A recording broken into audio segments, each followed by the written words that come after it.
Good evening. I'd like to open this session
TK-5 local assessment data for English language arts and mathematics. Dr. Cora. Oh, excuse me. Speaker form. We have one speaker, one Ojeda.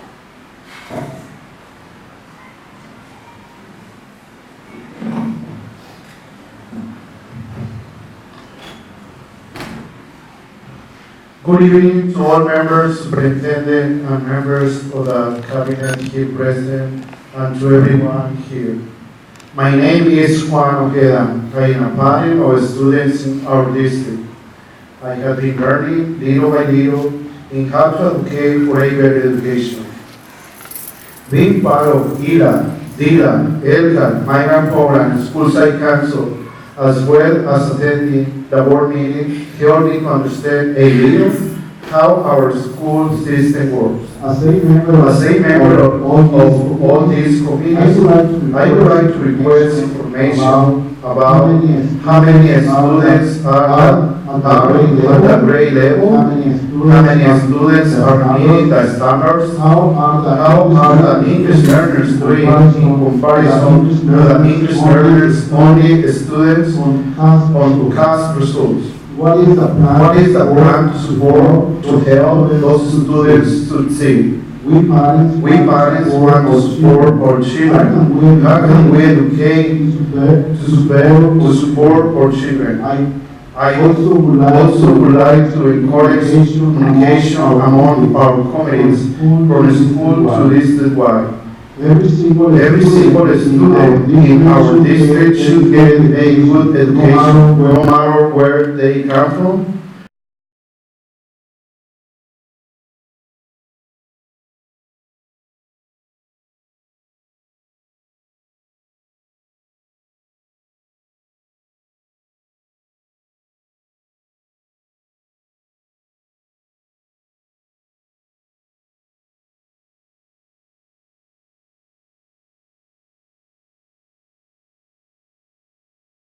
Hearts. Thank you. Thank you, Mr. O'Hara. Dr. Cora? Thank you, Ms. Lee.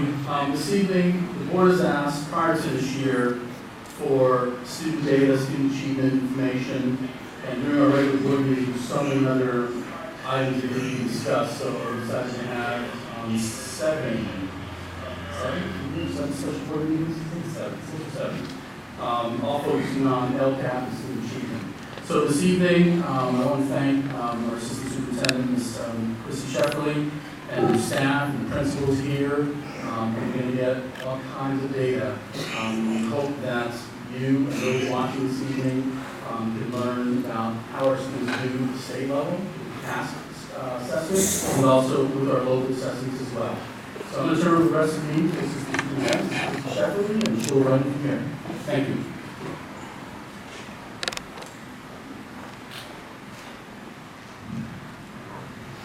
Thank you. Good evening. As previously stated, tonight we will share preliminary state test results as well as local assessment data. Before we begin, I just would like to start by saying that the official state results are not public yet. So what you're seeing tonight are preliminary results that we have access to within our system, and I will provide the board with updates as I get more information on when the public test scores will be released. Also, please note tonight that the data that we're seeing here this evening in regards to CAS, you'll be looking at the percentages of students who scored at each proficiency level: exceeded standard, met standard, near standard, or not met.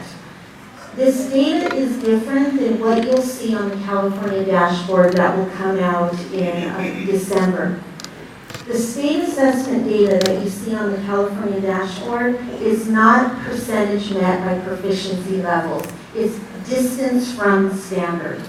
And so they take a cumulative average of scale scores for every that took the CAS, and they add those together, get the average, and then determine how many scale score points away from distance met. They do that for 2 years to get status and change.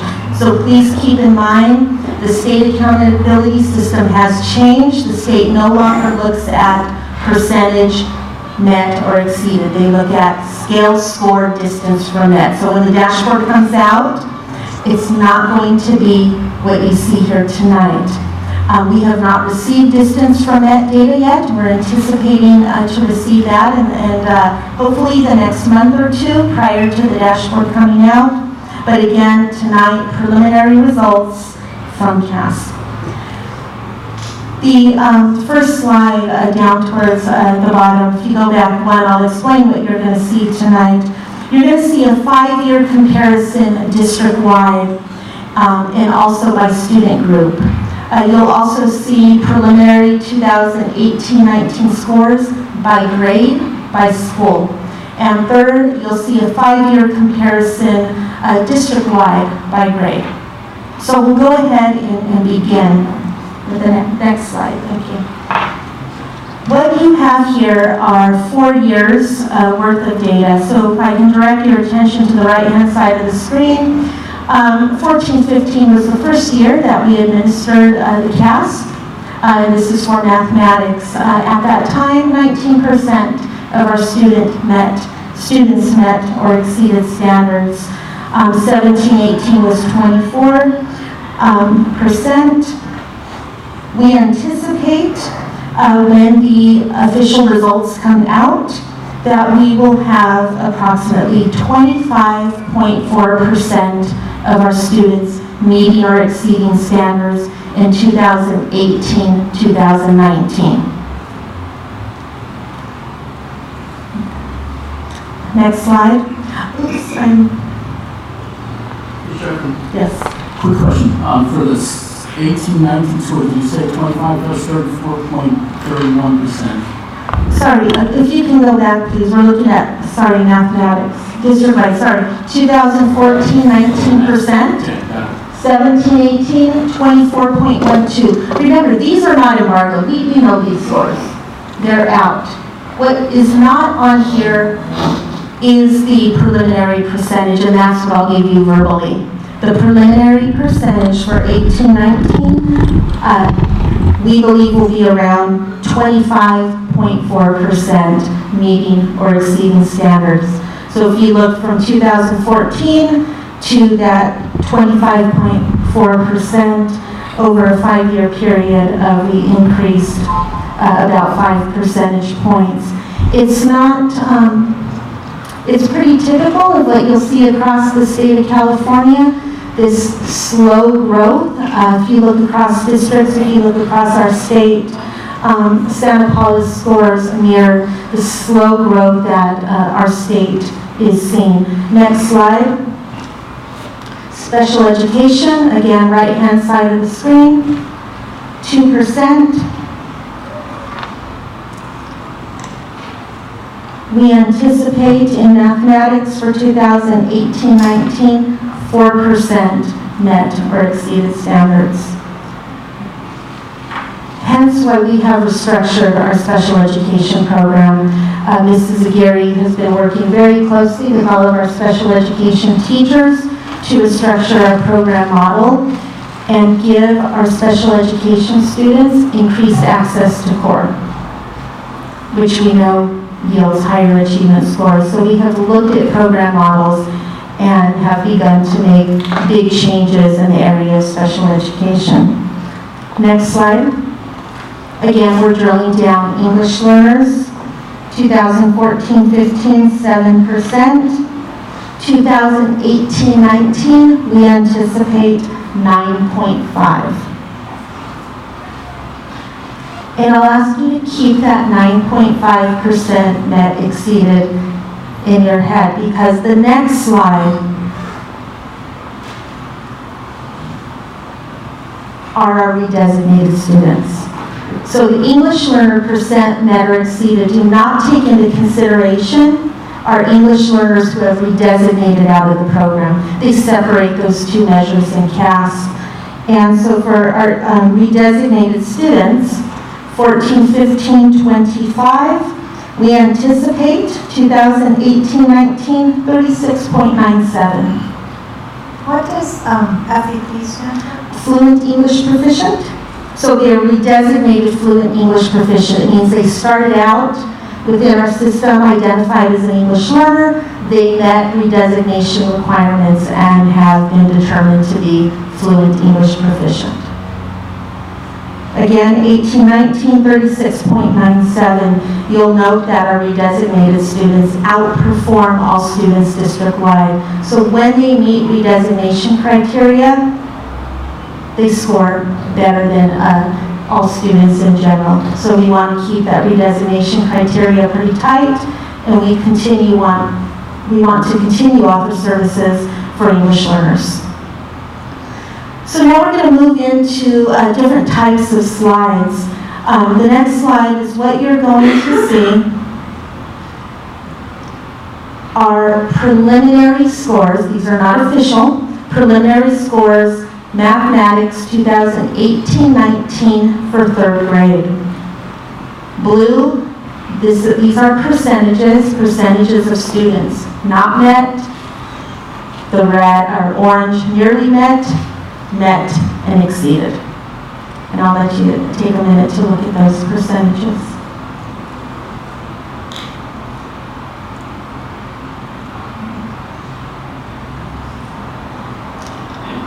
Next slide, 3rd grade. Now what you have on this slide are only the percentages of students who we anticipate will have met or exceeded standards. And this is where we really want to take a look at what practices are happening across our district in our different grade levels across our schools. And towards the end of the presentation, I'll ask Mrs. Doan and Mr. Robertson to share some insights and conversations that they've had with staff to identify what are those practices that we believe are contributing to a higher rate of student achievement. And in 3rd grade, Mr. Madrigal, please, if you can add a little bit at the end of the presentation for 3rd grade. Next slide. We're looking at 4th grade. Same legend. not met on the left-hand side to met and exceeded to the right.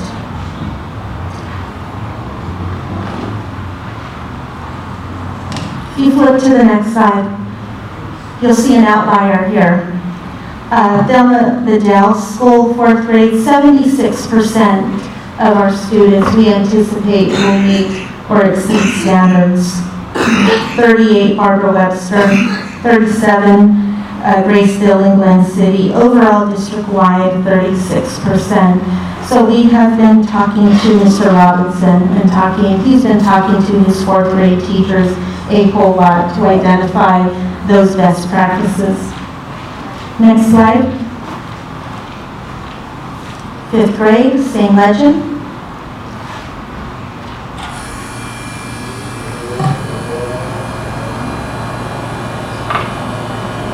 And next slide, please. Percentage met or exceeded 5th grade mathematics. Again, we see Gracedale at 39%, Blanchard at 28, Vidal at 28, overall district-wide 24. So you can see in mathematics, the percentages do decrease as students are moving into upper elementary. As a result of what we've done, this summer we offered additional professional development for our 5th grade math teachers, specifically in mathematical modeling. And we will continue to provide specific professional development for 5th grade to support our teachers and support our students.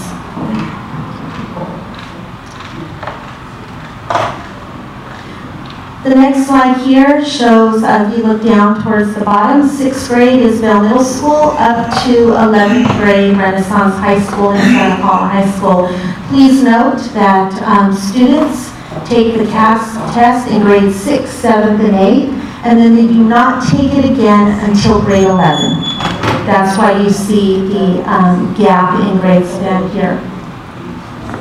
I do want to point out Renaissance High School, they are, since they're an alternative high school, there is a different set of expectations. They look at many factors, and they are considered, we look at DOS measures. It's a new measure that the state of California is coming out with, taking into consideration the whole child and additional measures that indicate student achievement. Mathematics, 6th, 7th, and 8th, and our high schools.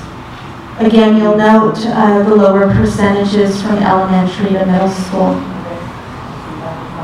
We're providing middle school math teachers in classroom coaching, as well as we are in year 3 of a new curriculum as well. So we're supporting teachers and kids with how to navigate this new curriculum.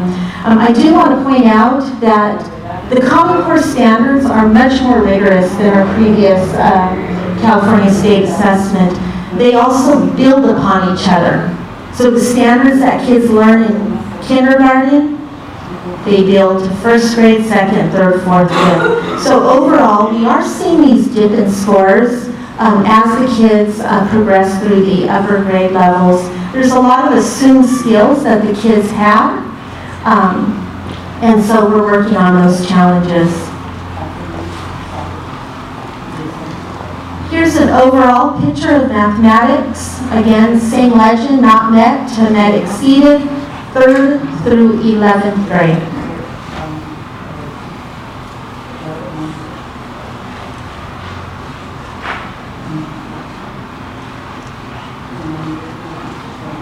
Percentage met or exceeded only.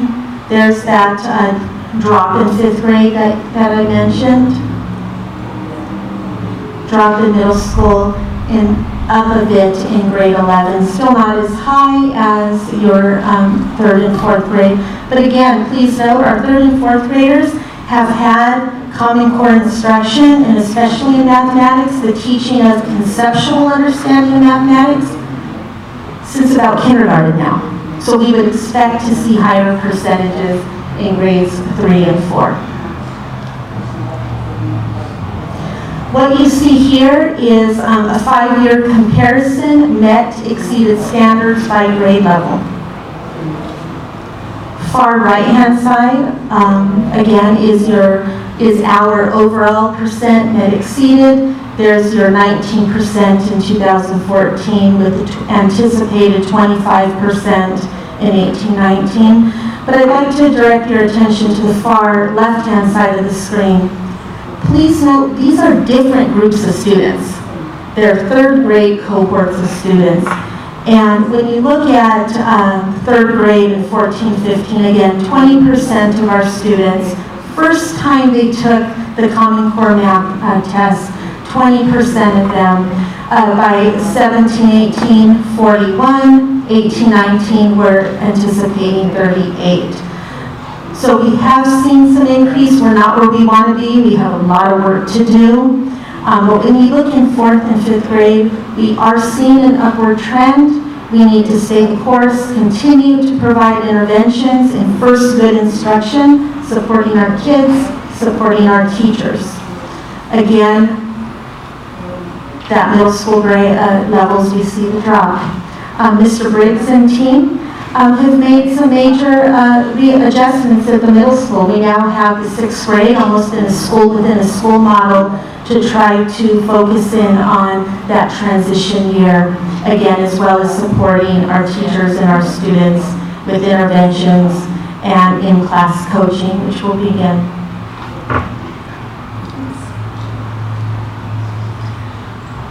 Any questions? And we have 5 presentations. So this is the first. This is state preliminary CASP scores. We'll move into English Language Arts CASP scores. Then we'll look at local data. What data are we administering at the beginning of the school year to see how our kids are doing? We'll share math. We'll share English Language Arts.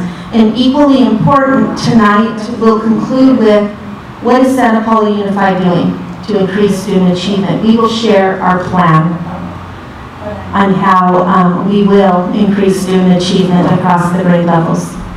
Any questions on preliminary results CASP scores?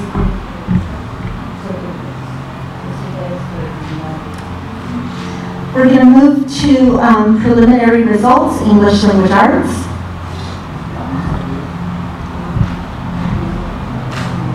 And then principals, after I review these scores, we can talk a little bit about what conversations you've had with student data with staff and share some, again, preliminary best practices. Okay, thank you. Again, it's going to follow the same format, preliminary CASP scores for English Language Arts. Start again here. First administration in English Language Arts, 30%. We anticipate 18-19 scores to be 34.3. So up a little more than 3 percentage points from 17-18. Again, you're seeing a similar slow upward trend in English Language Arts as well. Now we're going to drill down a bit. Special education. In 14-15, we started out with 3% of our special education students meeting or exceeding standards. We anticipate 18-19, 6%. Again, the reason to relook at how our special education students are receiving services, and Ms. Aguirre and team are working very closely with teachers and principals to move forward with the restructure. English learners, 2014, 8%. We anticipate 18-19, 10.6%. Again, keep in mind, all of our English learners who have been redesignated are not in this percentage. So, next slide. Redesignated students. In 14-15, 50.63. We anticipate in 18-19, 52%. Again, our redesignated students are outperforming students as a whole district-wide. Still have a lot of work to do, but our students are making slow progress, and we're going to continue to stay the course and implement good instruction and support for our kids. Okay, we're going to start with 3rd grade. Same legend, not met to your left, exceeded to your right.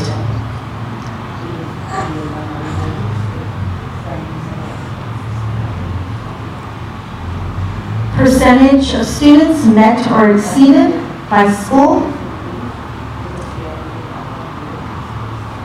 Again, we're having conversations. Mr. Madrigal, what's going on in 3rd grade? How are your teachers working together? Ms. Stone, tell me a little bit about 3rd grade and instruction. I would like to share, all schools are working hard. And all schools have intervention and tutorials in place. And that's why we have all our principals here, because we really want them to share all of the great things that they're doing at their sites to support kids, because that's important. 4th grade.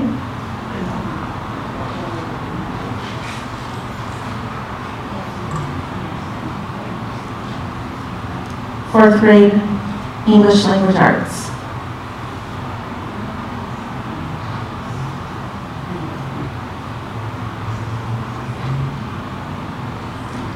Blanchard School, McKevitt School, England City School, we have all of their teachers participating in a professional development around a lesson study model.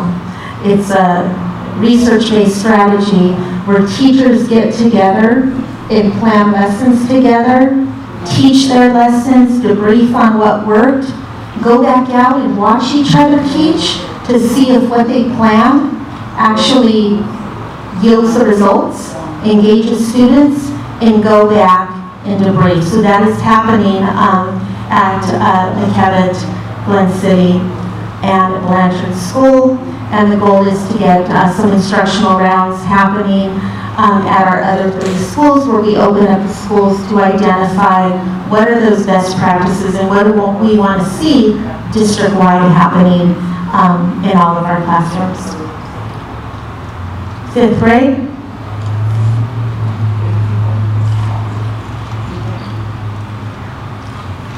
Fifth grade met or exceeded standards.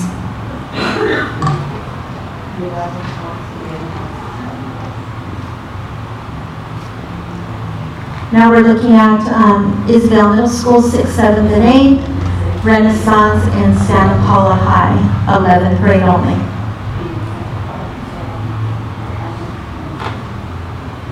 ELA, 6th through 11th grade.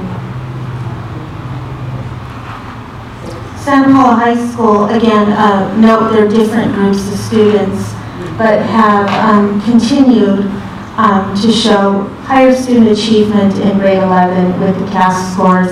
So when the kids are getting to their junior year, we have a higher percentage. Of last year, we anticipate 58% of the kids will meet or exceed standards. These are last year's juniors. So that's something to celebrate. We're making progress.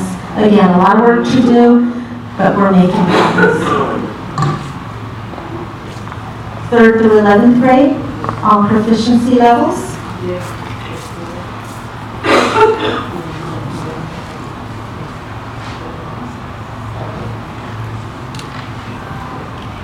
And the percentages met or exceeded.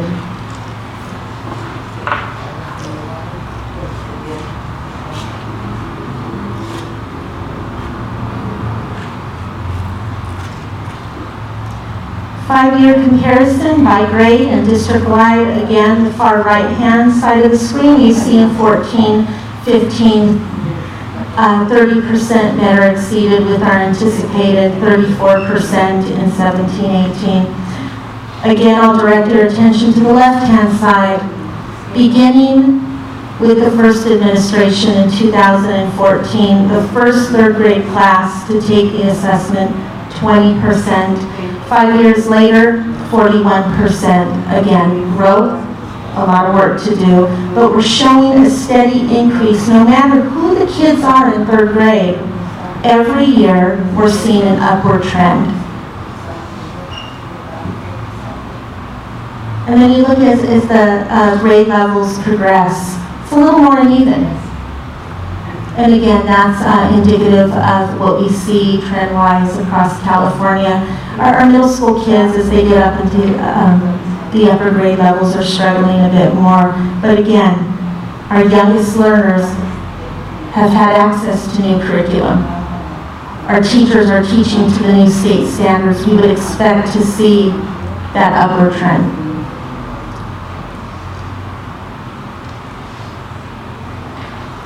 So that is our preliminary results for English Language Arts and Mathematics. Again, I've called up to the state to find out when they plan to release. The official results are still embargoed, so I will let the Board of Trustees know as soon as I have more information.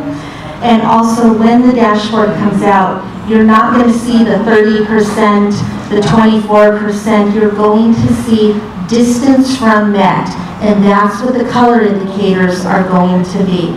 Status and change, scale scores, distance from met. And I think that's a misconception since the state of California changed the accountability system. So at this time, Jeff or Mary, do you mind coming up and talking a little bit about the conversations that you've had with staff about student achievement overall at a school, or maybe in a particular grade level? Mr. Robinson, you want to go? You're standing, you're first. Sure.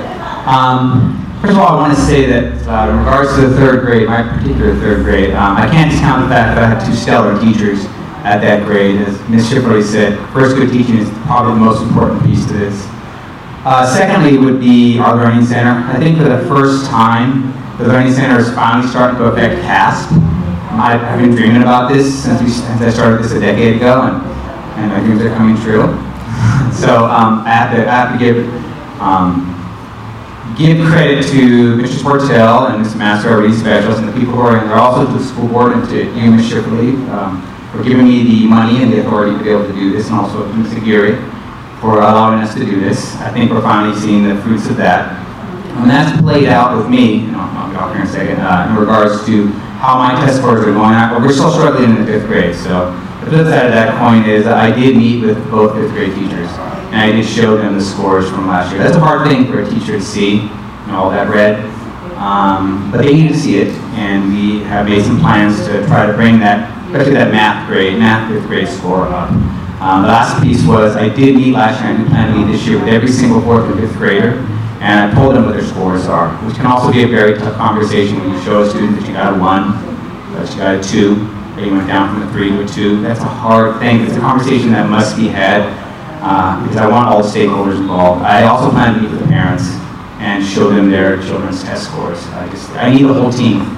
Barbara Webster, Bill, we need the whole team to bring our kids up in that part of the city. So that's it.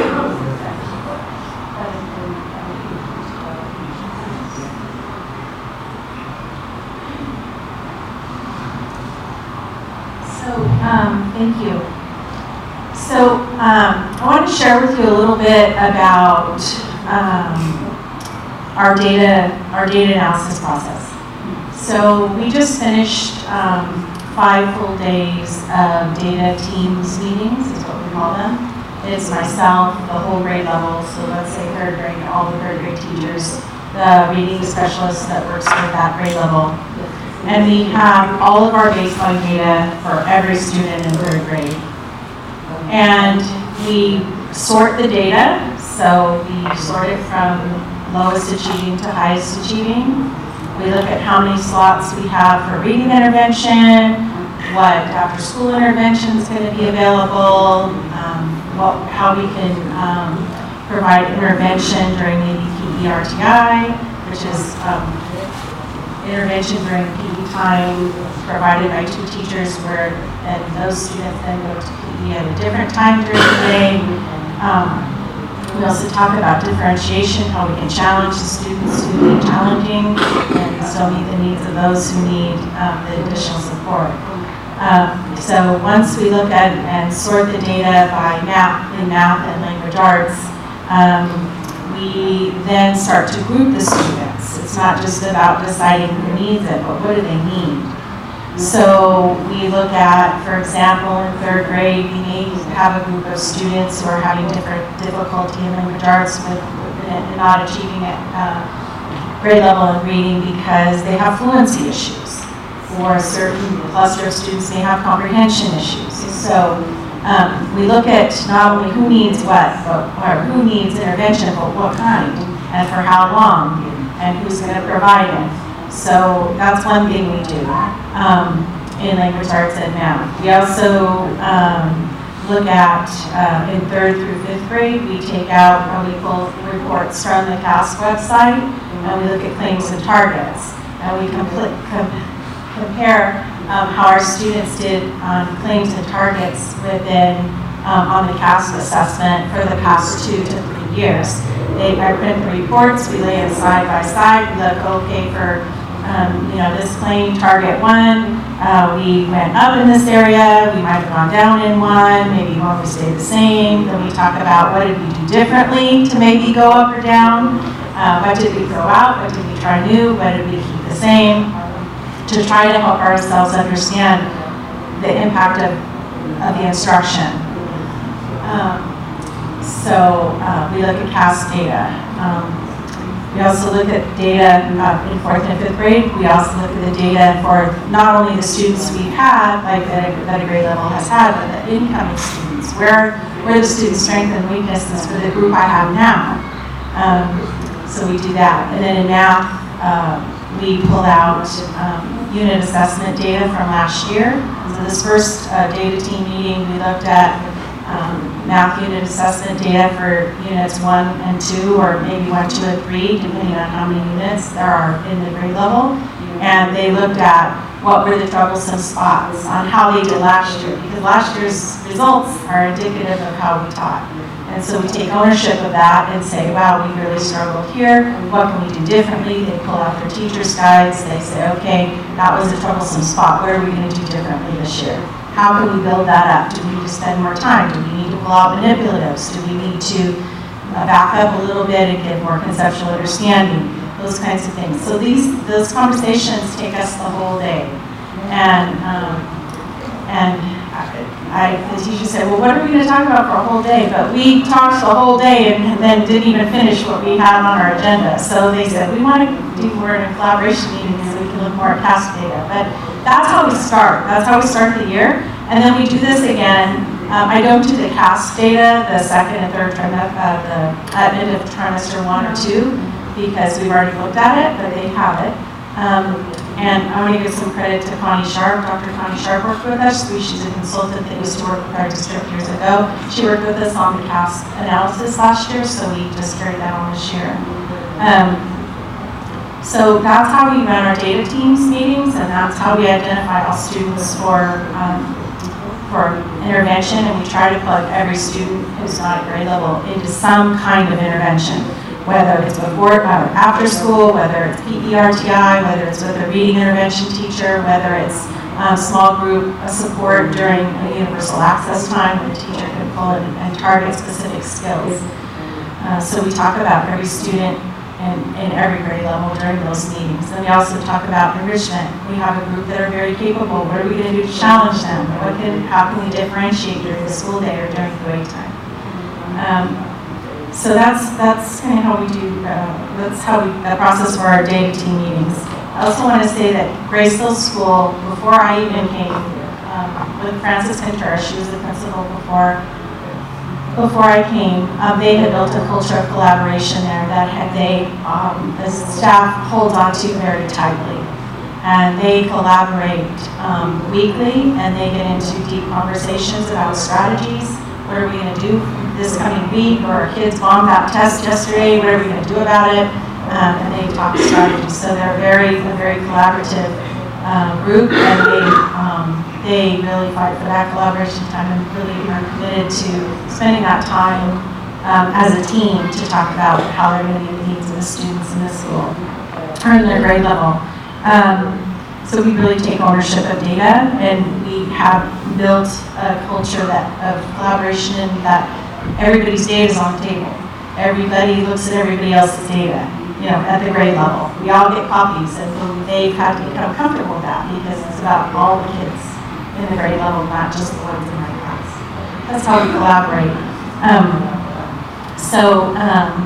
We also have a very active skip schedule, so we have lots of SSTs where we collaborate with parents, and as a team, we try to provide professional development for parents. We have Kinder PD coming up for parents on how they can help their children. We do English language EL monitoring of our students, and I won't go into it, but we also are focusing very heavily on social and emotional well-being of our students. So that's a little bit of any questions for me? Yes? You said Kinder PD. Oh, sorry. Sorry, let me explain. So each year at the beginning of kindergarten, towards the beginning of the year, we have a professional development for our parents, a parent education. So we are planning one for October 4th at 8:15, and all of our kindergarten parents are invited, and it's going to be presented by the 3 kindergarten teachers and the reading specialist for that grade level. And they're going to, for the parents to come, we're going to train the parents on how correct letter formation, where do they start their letters, how do they produce the sounds correctly, the importance of high frequency words,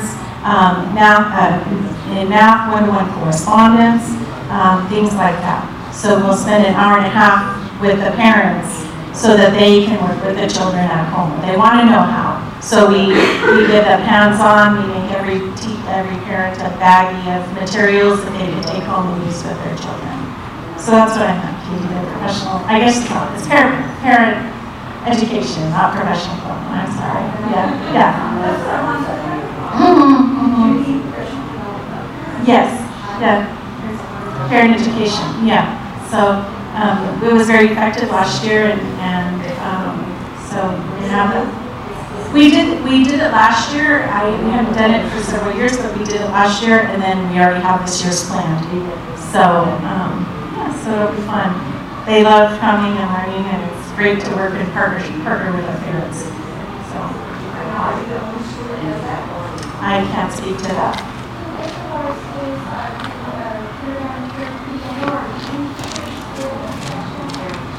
Microphone.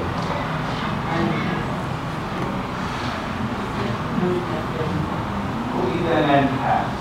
We did it last year. We had the socio-emotional team for the entire group, and we showed them how to use our perception sheets and how to know and all of that. And then we have had kindergarten nights, first grade nights, and second grade nights and first math, and then you guys just kind of do that. Let's serious. Can you try your mic? Sorry. Yeah, thank you. Well, so what I heard was that there's different parent PD depending on the school. Okay, thank you.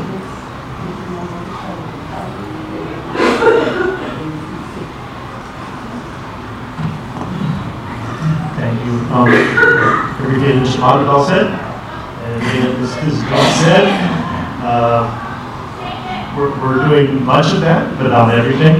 So I'll come, I think, a little different angle than they did. We, as principals and teachers, we're always trying to do better to our students and for our parents and things. We try to analyze what's going on. I still got a little frustrated. We get frustrated because the scores that we are looking at up here are how we're judged, throughout the district and through the state. That's not everything that we do. I think we look at all these principles out here, if we looked at the unit tests that we do, if we look at the other task assessments that we do, we're doing pretty good on that. So where the challenge is coming from, and I think all my co-administrators would agree, is what are we doing or how can we change our practices to improve those CAST scores? And that's been a challenge. And one of my biggest frustrations, because we talk about the quality of our teachers, we have great teachers. They are doing amazing things. And there's nothing more disheartening than having two stellar teachers like Mr. Mondragon was talking about, and their scores go down substantially. And two other teachers who are trying really hard and they're successful and their scores go up. So our challenge is to find out what is causing that. And Mrs. Doan brought up Connie Sharp. I remember back when I was at Isabel in program improvement, and we were able to analyze what we were doing based on item analysis. They would release questions, we could go, oh, I can see why we're bombing on this question. So we can work on those particular questions and our practices on do better, with that in different grade levels. But now we get reports that are not quite as in-depth, and there's no direct cause and effect of what's going on. So we kind of have to guess what's going on in certain aspects. So what Ms. Sheverly was talking about is what are those conversations we're having with teachers. So I've been asking both my two successful teachers who have not been successful, who are doing so many of the same things but not be successful, and trying to pinpoint that. So these data meetings that we're going to have, I think is what we need to do so we can start picking out what some of the areas we need to continue working on. But my fourth grade class, obviously, they are being very successful. So I spent a lot of time with conversations with them. It's a lot of the things that they do, fidelity to the curriculum all the way through. They've been bugging me this week. I want to start skips, I want to start skips. They want to get those kids in. They want to start their intervention. They want to be on top of it. They're great with that. Some of the things they do are a little unique, but it makes a difference about how, for instance, they take an AR test. They have the kids take it a little bit differently. Instead of going in and practicing comprehension, sometimes they'll let them take their book and they're actually testing, looking for information skills, which is a real strong way to be successful on CAST, because that's what they're looking for. Where did you get the information? Cite on what paragraph, all those kinds of things. So it's a different process, and they've kind of found that out through time.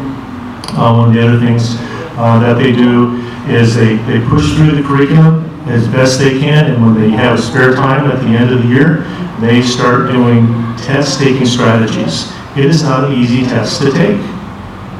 You have to take your third graders in there. First of all, now they're on Chromebooks, so they need to practice on how to operate a Chromebook, how to access things. But it's not just simple go in there and click on an A and that's the answer. There's all different ways you have to manipulate the question to give the answer in there. So we could be losing students just on the process of working on a computer. So we practice all of that. So they'll do that, and then they'll sit together with a class, and they will dissect a whole bunch of questions. Okay? You answer the question. How many of you got it right? How many didn't get it right? So let's go over it. And they'll have a conversation, math or language arts conversation, that can go on, 10 to 15 minutes on one problem to help solve what they're doing. So they feel comfortable taking the tests, they apply what they've learned in class, and it seems to help. So we keep looking for those little things. Again, we're going to start having more data conversations. We need to have some cross-grade located conversations so we can see what some teams are doing and other teams are not, and maybe we can kind of pinpoint this. So, any questions? Thank you for your time. Ms. Robinson, Ms. Dell, Mr. Madrigal, thank you very much for sharing.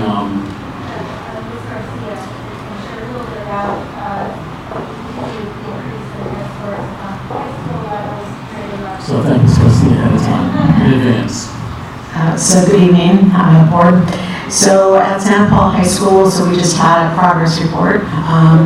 However, we started off the year having individual meetings with teachers and examining DNF rates. And so I held those meetings together with two of my assistant principals, and it was a hard conversation. So I think one of my colleagues mentioned that a little bit earlier. However, it was a conversation that needed to be had. And so we discussed what the reasons they thought that students were failing their classes at high rates, and then we crafted a plan for teachers to then go and enact that plan, and the plan included retesting, reteaching, And part of that you'll see in a later presentation this evening. I've got flyers here regarding our strategic intervention and tutoring schedule. However, with those meetings, we've had some subsequent meetings. Last week, Dr. Williams and I met with a teacher who was struggling with the reteaching and said, "Can you please help me?" And so this was a higher level math class, and so Dr. Williams and I sat and we helped to analyze exams together with that teacher and to point out patterns in where the students were struggling. And then she invited us to come in to a very large class in order to help. And so we crafted a plan that looked at or gave the students the opportunity to correct their exams, but did it in a differentiated way where students were using a think, write, pair, share. They were looking at the problems that they got wrong together with problems that their partners got wrong, and then identifying the reasons why. And so we crafted questions that led up that students needed to know in order to answer those questions. And so thank goodness I have a science background, so I took a lot of math. Dr. Williams has a math credential, and so we were able to really provide the support to that teacher, go into the classroom, and when we surveyed students said that this really helped them, and then they had an opportunity to retest. And so I haven't had a chance to look at what that data was as a result of the retesting, but it is one example of the plan being executed in order for students or for teachers not to move on in instruction until they have a majority percentage of their students who are showing that they are mastering the standards in mathematics. And so as we proceed through the school year with our professional learning communities, I'm training our professional learning communities to focus on student work and to use the plan, do, study, act cycle. So it's very much like the data analysis cycles that have been mentioned, so that teachers are working together in small groups in order to analyze student work and then analyze their instruction so that they can go forth and implement changes to their instruction. I have a question. Ms. Garcia, do we use common assessments across the board for math?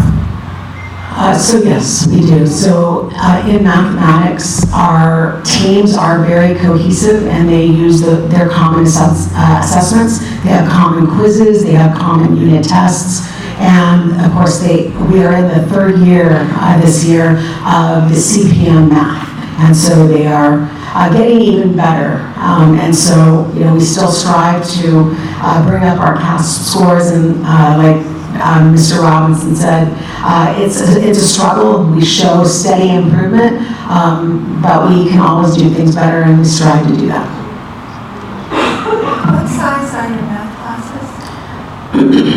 classes? So we attempt to keep them at 34, which is at the contract. However, there are classes that are smaller as well as a little larger. So we can get you those numbers if we need through Ms. Shefferly on the master schedule. So they range anywhere between high 20s and mid 30s.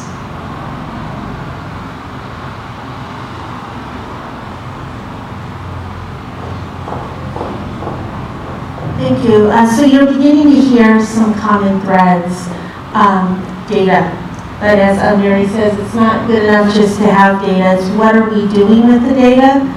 And how does that data, the reteaching, reach our students? We're hearing collaboration, groups of teachers working together, planning together, doing error analysis. It's what we know works in education. We're going to transition a bit now, and Mrs. Kristen Bennett, our elementary Common Core coordinator, is going to share local assessment data. Because remember, the CAST scores are summative data. The end of the year, how did we do at the end of the year? But probably equally, if not more important, is the local data that we're collecting. And this is where we are moving forward. Our elementary folks have spent the first 4.5 weeks administering local assessment data to identify right now in real time, what do our students know, what do they not know, and what we're going to do about it. And so, I commend all of our principals, all of our teachers. It's been a really busy first 5 weeks of school, and Ms. Bennett will share local data. And also, I do want to point out, at our special board meeting in October, we will be bringing forward local assessment data for grades 6 through 12 in English language arts and mathematics. Trustee Luna, our middle school math teachers as well as our high school math teachers are administering a mathematics diagnostic placement test out of the CSU UC system that's going to give us data on what specific scales, fractions, decimals, exponents, proportions, where kids are at right now, and what skills they've mastered and not, so we can begin to respond to that as well. So that's in the process. It's happening. Last week, I think it was the high school, middle school is preparing to administer that. It's an online test, and we'll get the results real soon. So that data will be coming to the board in October. So Mrs. Bennett.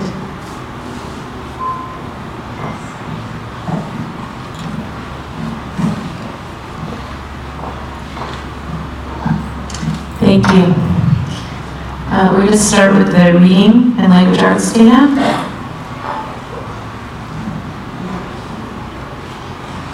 And I'm not sure how to get the PowerPoint up there. Okay, there it is. There it is.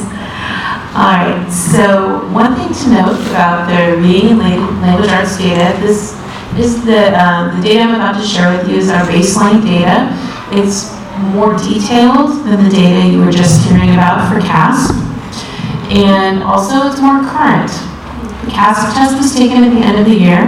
The baseline data was done the first 4 weeks of school this school year. So this data is very current for where our students are at right now.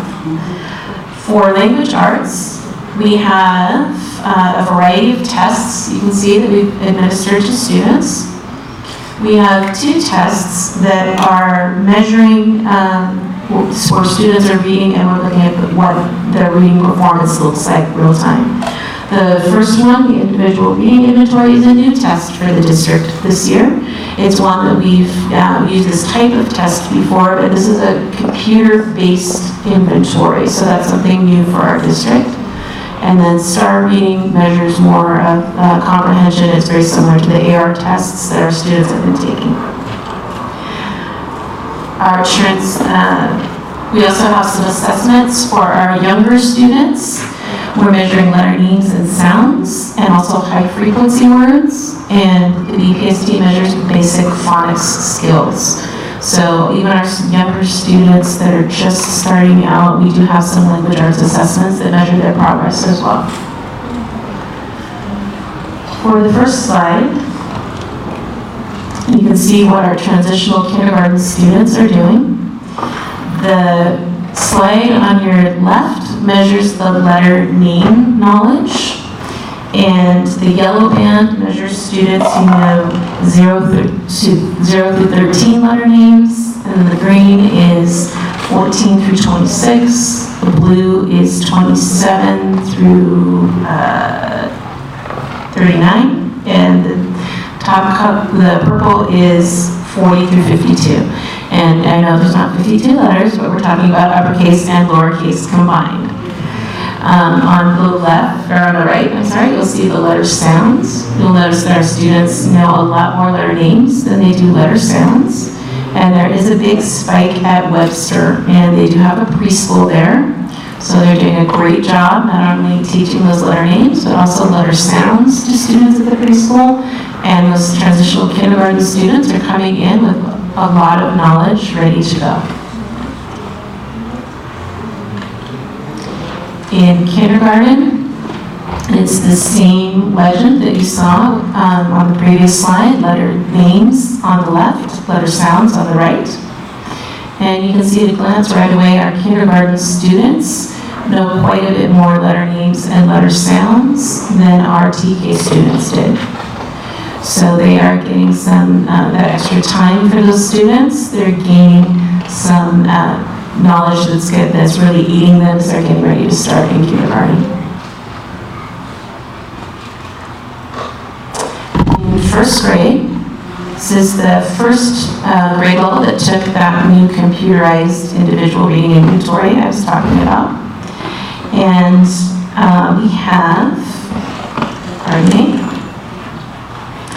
approximately 5 to 15% on an average, if you look at the different school sites, of students that are reading at or above grade level. The legend here is yellow is more than 1 year below grade level. Green is within a year below grade level. Blue is at grade level. And purple is above. And you may ask, how can you be more than a year below grade level in first grade?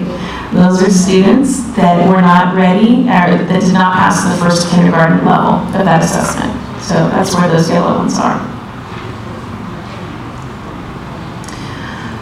For second grade, we're adding an additional assessment, the STAR test.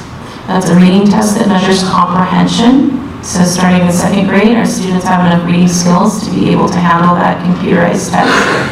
The IRI is a teacher, the individual reading inventory is a teacher-facilitated test. The STAR reading test, students take independently on the computer. So that's one difference between those two sets of data. And overall, between both of those assessments, a rough estimate would be students are reading 20 to 35% at or above grade level across the sites. You'll see a few sites that have higher numbers, a few sites that have lower numbers. That's a rough estimate for the district. Same data, same legend for third grade. Again, you'll see those two bands looking across. You'll see a nice, for the STAR reading assessment for Bedell, the first column, you'll see a lot of blue and green. And you heard Mr. Robinson talk about how they use the books to go back and look for the data. So having those skills, taking those AR tests and having that focus at their site will help those students do well on the STAR reading assessment.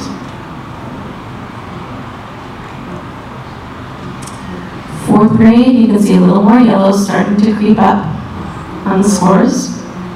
But again, we have approximately 20 to 30% reading for the reading inventory on grade level, and again, a rough average of 20 to 30% on STAR as well.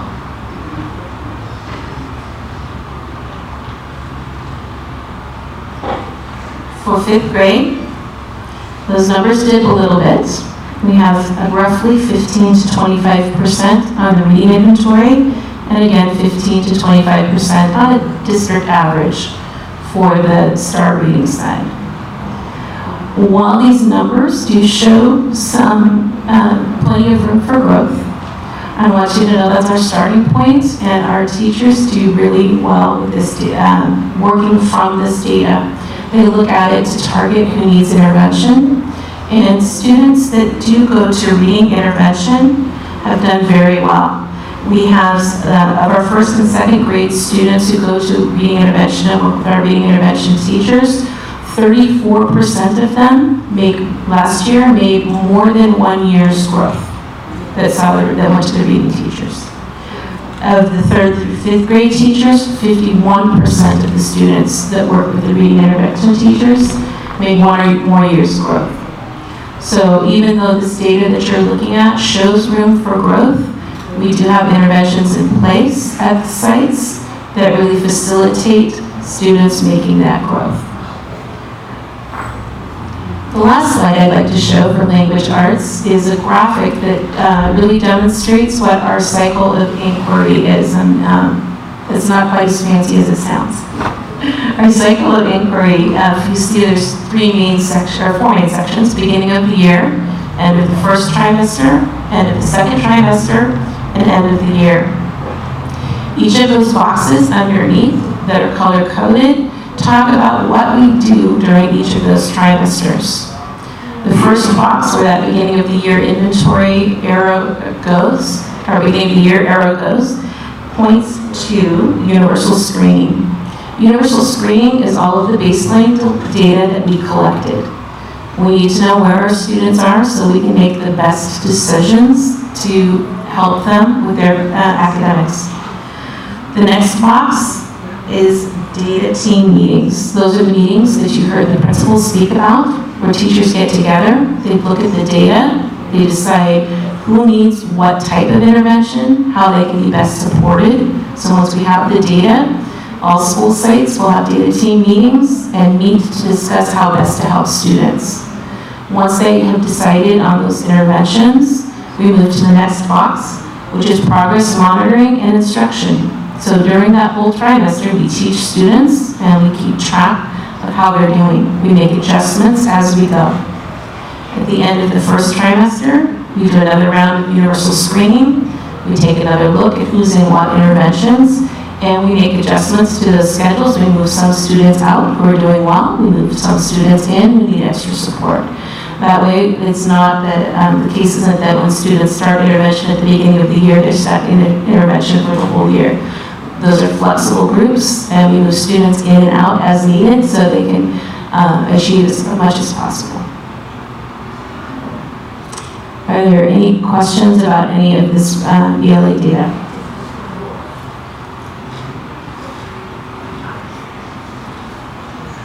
There's so many students, one grade level or more below.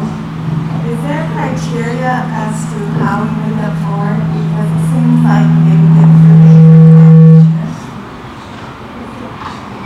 Yes, typically students who receive reading intervention are those students working 2 or more levels behind. Also note, reading intervention is not the only support that students receive during the school day. Our schools, also elementary schools, also have universal access time, and that's where within the classroom there's differentiated groups to work with students who are at the different levels. And then in addition to that are the before and or after school interventions. In addition is the within the school day PE time where students are pulled for RTI. But the students who receive the reading intervention are 2 or more levels. Our schools do a really good job to try their best. When they're pulled, it's during universal access, so they're not missing core English language arts or mathematics. Because if we pull them from core, they're missing instruction. So they're very intentional on when they schedule the reading intervention time.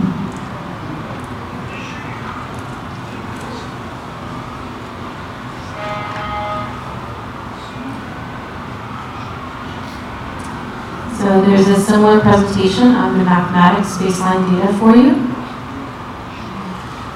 While we're pulling it up, I'd like to let you know that the baseline, part of the baseline data for mathematics is a new assessment that we're using this year. We decided to have a beginning of the year math inventory. It's a new assessment for us this year, and it's going to allow us to have a feel for what our students know coming in.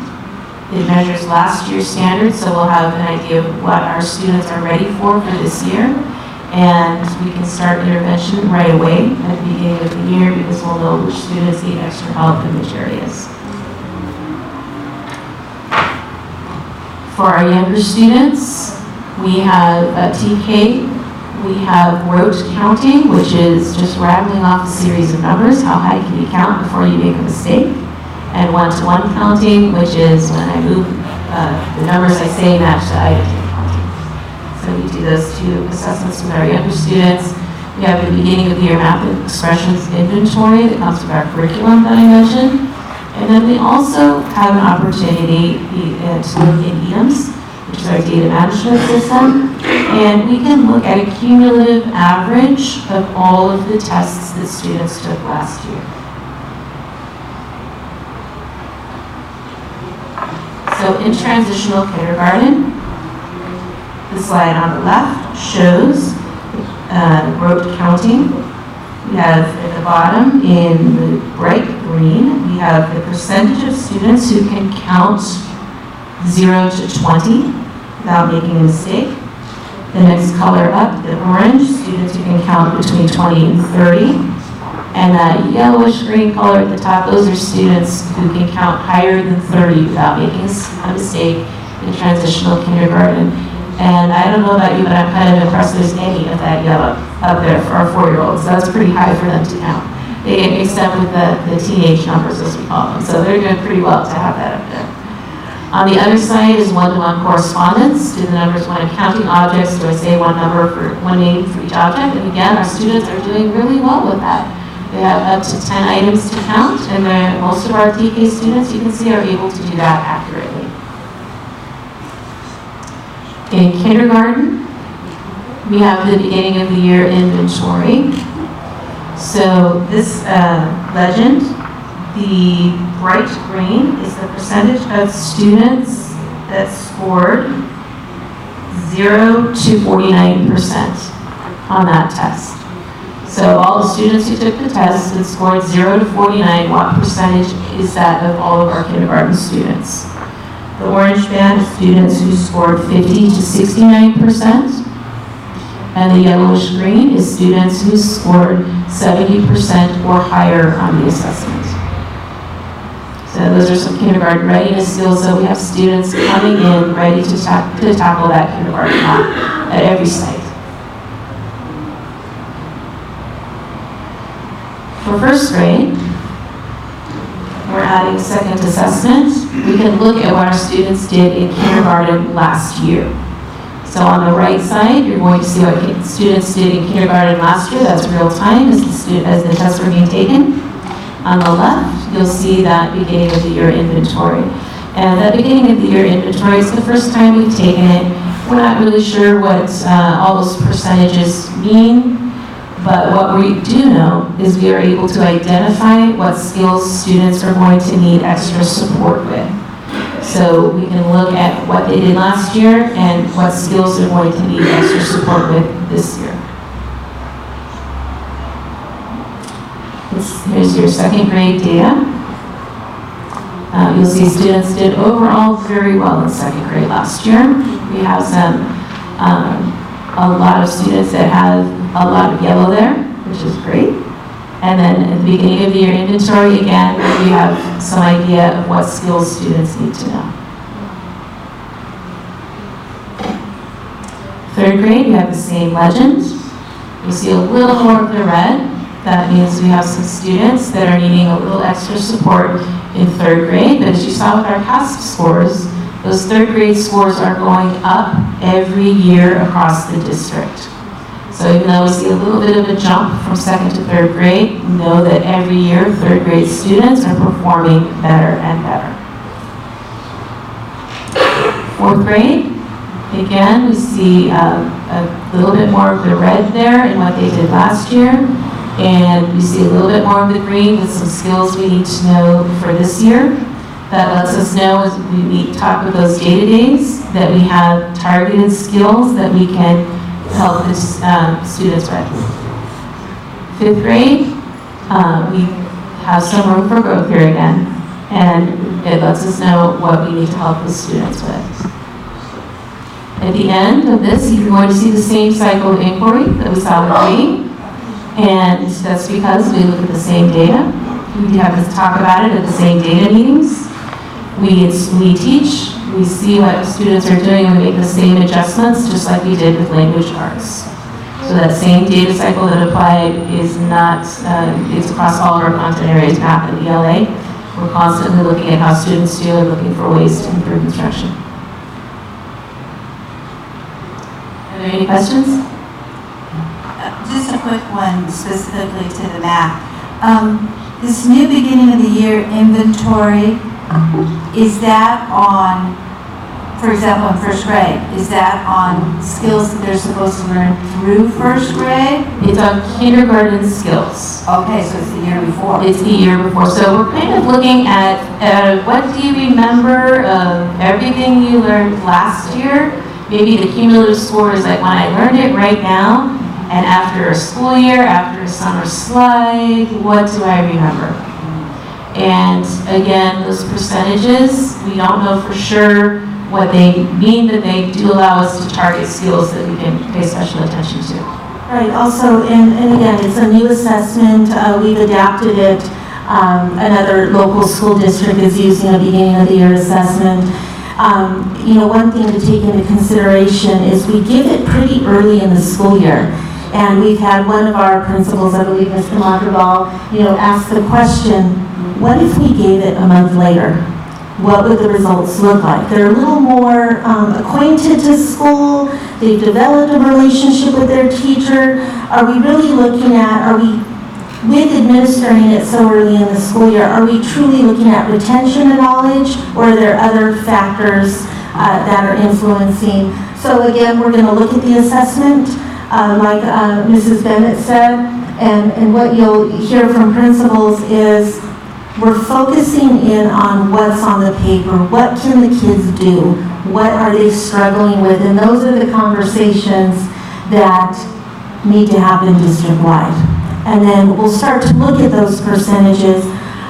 What we found with the cumulative average of our math expressions chapter tests is we're beginning to see a relationship between a cumulative average of 85% and standard met on the CASP scores. I wouldn't call it a correlation yet, but we've been collecting this. I think this is like the third or fourth year now, and we're beginning to see students who have an average of 85 are typically scoring standard met. So we're going to keep our eye on that, but like Mrs. Jones shared as well, it's really about looking at each individual chapter test, and our student information system allows strand reports to be printed out where you can take a look at what skills the kids know or did not know and what questions they got hung up on. And those are the conversations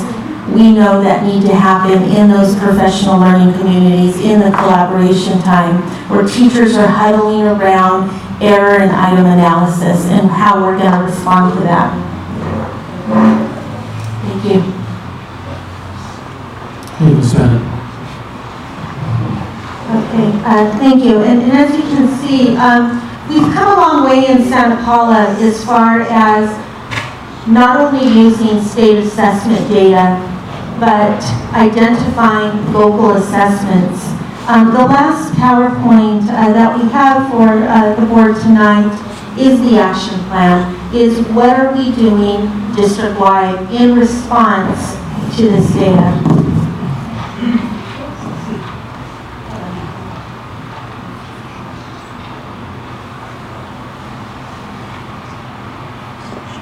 Okay, that first slide, please. Okay, we're going to start off by looking at how our LCAP, which our LCAP is our plan moving forward. Goal 1 speaks to increasing student achievement at all grade levels in English language arts and mathematics, as well as implementing the California state standards in the core content areas. I do want to point out that every goal in the LCAP has metrics, has data points that we need to write to. For example, with Goal 1, we look at CASP scores. We've identified that in terms of CASP, during this upcoming school year, our goal is to see at least a 5% increase in standard met or exceeded in English language arts. Our metric for mathematics CASP is, our goal is to see at least a 10% increase in mathematics, and that's identified in our LCAP. And at the end of the year in our annual review, these are the goals that we have to write to. And what's so important is that cycle of inquiry and what's happening all year long to support that goal. In Goal 1, we will also look at our reclassification rate. Right now, I believe it's, I want to say 12.5, and we would like to see at least a 2% increase every year.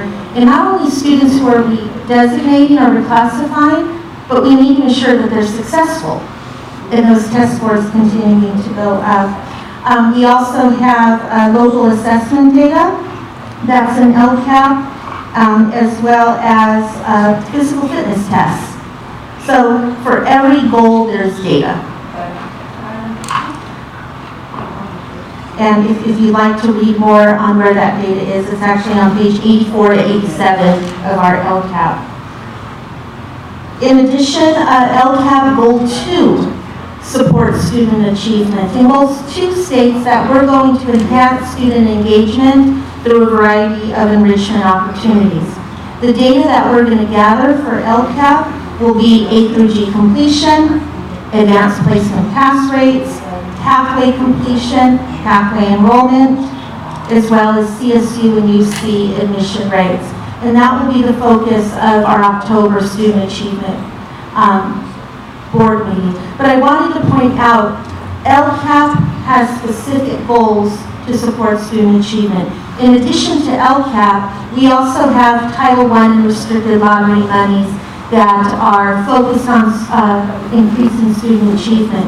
With Title I, we provide intervention and tutoring monies to provide tutoring district-wide in English language arts and math. So each school site is allocated an amount to provide these types of services. And with our restricted lottery, we know that in order to increase student achievement, our kids need access to high-quality instructional materials.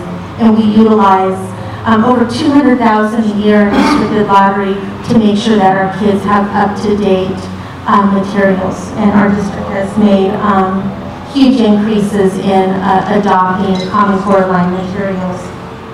And the last section here is community partnerships. We do want to continue to reach out to our community, Blanchard Library, one in particular, where we've piloted some homework centers and we're in conversation about a potential grant moving forward to provide tutorial support, not only in our schools, but in different parts of our community. Because it really takes all of us working together to make a difference. So, a general idea, you have LCAP supporting student achievement. Next, specifically, we're going to drill down a bit. Goal 1, increase student achievement. Here's our action plan. Like I said at the LCAP Advisory Committee, this is our recipe. This is what we've identified. If we do these things, our theory of action is we will see student achievement improve. So in regards to retaining K-5 intervention teachers, each elementary school has at least 1.5 reading teachers allocated to each site. Glen City has 2.5 because they're one of our larger schools. So that's one action that we're implementing to improve student achievement. Our reading teachers provide pull-out as well as push-in support, and like I mentioned earlier, our principals are very intentional on when that reading time is scheduled. We do our best to ensure that they're not pulled out of core, English language arts or math. In addition, these groups have an average of 5 students. We want to make sure that we keep that ratio really low, so that way our teachers have that one-to-one contact with students to really provide some intensive instruction.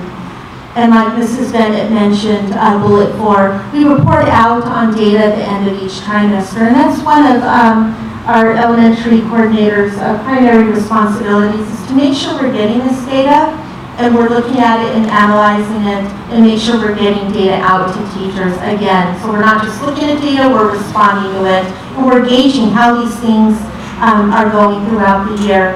And last one, which is probably the most important, this year it is the expectation that all of our sites have data team meetings as well as have leadership teams, because we know those are research-based practices. Those are things a district needs to do to improve student achievement. And we've been able to centralize some funds with the grant that we have that provides some support for principals if needed to compensate teachers to come together outside of the school day to analyze data. That's just one action in the LCAP. As far as a metric, in our LCAP, we have identified by the end of the school year, 40% of students will increase at least 2 or more reading levels. So that's the metric which we'll be gauging throughout the year. And I believe it says 30% in grades 3 through 5, 2 or more reading levels, which is interesting because our data was opposite. So we'll be looking at that. In addition, a second part of our action plan is 1K. We're retaining our elementary PE teachers. That way our schools can utilize that time to have teachers when the master schedule allows for teachers to pull and do some small group intervention.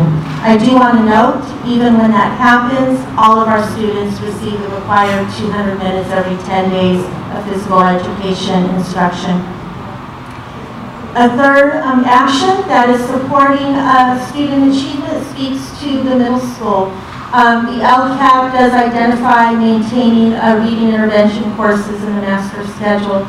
We had to look long and hard on how we structured that course. It needs to be motivating. It can't be perceived as a punishment for kids. Our kids are already struggling. So we've renamed it as a first step from reading intervention to academic academy. We're continuing to utilize a research-based literacy program, Achieve 3000, which will monitor Lexile levels to see if our reading levels are increasing. In addition, Academic Academy is now part of the AVID family, so we're utilizing AVID skills. We also are deploying out college tutors into the Academic Academy course to build up these kids, to say, we believe in you. And welcome to the AVID family. You're going to get tutorials, and we believe you can go to college and have these opportunities.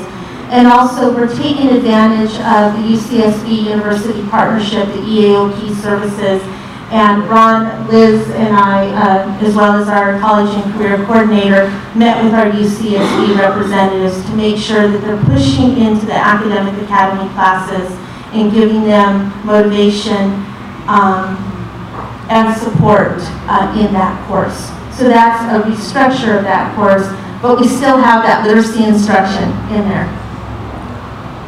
In addition, Goal 2 of our LCAP also supports student achievement, even though it's named Enhancing Student Engagement. But I do want to point out Action 2J, Support AVID Program District-wide. It's not only about what we do before and after school, and you heard from several of our principals tonight, it's about first good instruction. You can't chase intervention if you don't have good instruction coming out the first time. We need to support our teachers, provide them professional development, do that lesson study, do those instructional rounds to identify what effective instruction looks like.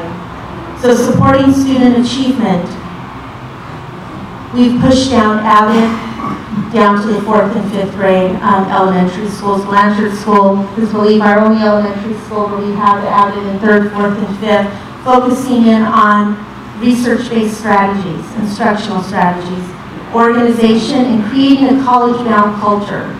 Kids need to feel like they're connected, that adults love and believe in them for them to perform academically. So we know that increasing academic achievement is not exclusive of social and emotional development and support. In grades 6 through 12, we are implementing AVID strategies district-wide. That means that there is an expectation across all of our classrooms, across our schools, we should see AVID strategies happening. And we have AVID leadership teams who are writing site plans to identify those strategies, 2 of them being focused note-taking and academic conversations. In addition to being AVID school-wide and focusing on strategies, we're also providing our AVID elective classes with college tutors with the goal of a 1-to-7 tutor-student ratio. So Mrs. Gonzalez has been working real hard. We've identified tutors. We trained them last week, and we're going to deploy them out into our AVID elective classes. In addition, to support our English learners, we've added on an AVID Excel class. It teaches the study skills. It also focuses on language development. And this year, for the first year, we have added AVID Excel in grade 6. Action 2K, provide a district-wide mentoring program. A new area that we're exploring at Santa Paula High School with Big Brothers Big Sisters is the peer tutoring program. A couple weeks ago, we recruited tutors, kids who are in higher level courses, and said, would you be interested in going into the library during lunch and tutoring peers? And then we polled, what areas do you feel comfortable tutoring in? Math 1, Math 2, Math 3, Stats, Calc. And the draw was, do you want to go to a UC? Because one of the personal statement questions when you apply to a University of California is, what have you done to contribute to your school or community to make it a better place? And we said, kids, here's a wonderful opportunity. And I believe we got at least 20 takers who are interested to begin to start lunch tutoring in the library. So thank you, Ms. Garcia and Santa Paula High staff. In addition, we work with Big Brothers Big Sisters, Gina Ramirez and I, and we talked to them about not only providing mentoring support, but homework support, since they're developing those relationships with kids. So they are going to utilize some of the mentoring time to help our elementary kids out with homework. And in addition, Action 2S. Like Dr. Cora mentioned, part of the after-school program is a 45-minute session for homework support. Differently this year, we're adding in academic liaisons, which are opportunities for certificated teachers to push in and support with the after-school homework help period. So again, when we're asked, what is Santa Paula doing to increase student achievement, we have specific actions of the LCAP and Goal 1, specific actions of the LCAP and Goal 2. In addition, 2J, we'll be looking at the grades of all of our students in avid electives. How is this tutoring working out? Are we seeing students who are receiving tutoring 2 times a week? Are we seeing grades are all A's, B's, and C's? What is the impact of the money that we're spending? So we're really starting to hone in on that information. In addition to LCAP, like I shared before, we also receive Title I money to level the playing field. And Title I money is going to improving student achievement across our district. I started off with 2 asterisks. Again, the expectation is that every site will have a data team that meets regularly throughout the school year, and leadership teams that focus in on effective instruction and moving student achievement forward, not just the nuts and bolts of the school. And that is a new expectation. It was happening in pockets, and what we were noticing is that we were having some results, doing what we know works. So what we've heard loud and clear, you find something that works, you replicate the success. Data teams, leadership teams at every site. In addition, at the elementary school, we provide before after school tutoring in ELA and mathematics for students working below grade level, homework support, after school clubs, and we also have our ELD TOSA. We've redirected her services. Instead of coaching, she's providing direct services to newcomers at our site. So we have her working with groups of newcomers at the different elementary sites to support our kids who are recent arrivals and need acceleration in learning English. I'm going to go over this generally, just very generally, and then I'm going to ask our principals to come in and share what they have planned or in place in terms of intervention. But what you'll see, and what I want to mention is that all schools provide intervention tutorials. It looks a little different in every school. Just like as a district, we provide parent involvement opportunities at every single school. In addition, based on parent needs, schools might offer differentiated opportunities, but we do provide tutorials and parent involvement opportunities across all 9 of our schools in Santa Paula Unified. In addition, Renaissance High School just built it into their schedule where they have a tutorial period happening before school. It's just a given. It's part of the Renaissance way and what they do. So again, that's where you see it has to be differentiated a bit to meet the needs of the kids at each of our elementary schools. So at this time, before I get to the high school slide, can I please have elementary principals and then Ron at Follow Elementary, just briefly on what interventions you currently have scheduled. I know you guys are just finishing data team meetings, so a lot of the interventions are still being structured. Because like you heard tonight, it's not just about offering interventions, they need to be strategic and intentional. So we are working through that data. So Dr. Olivo, would you like to start?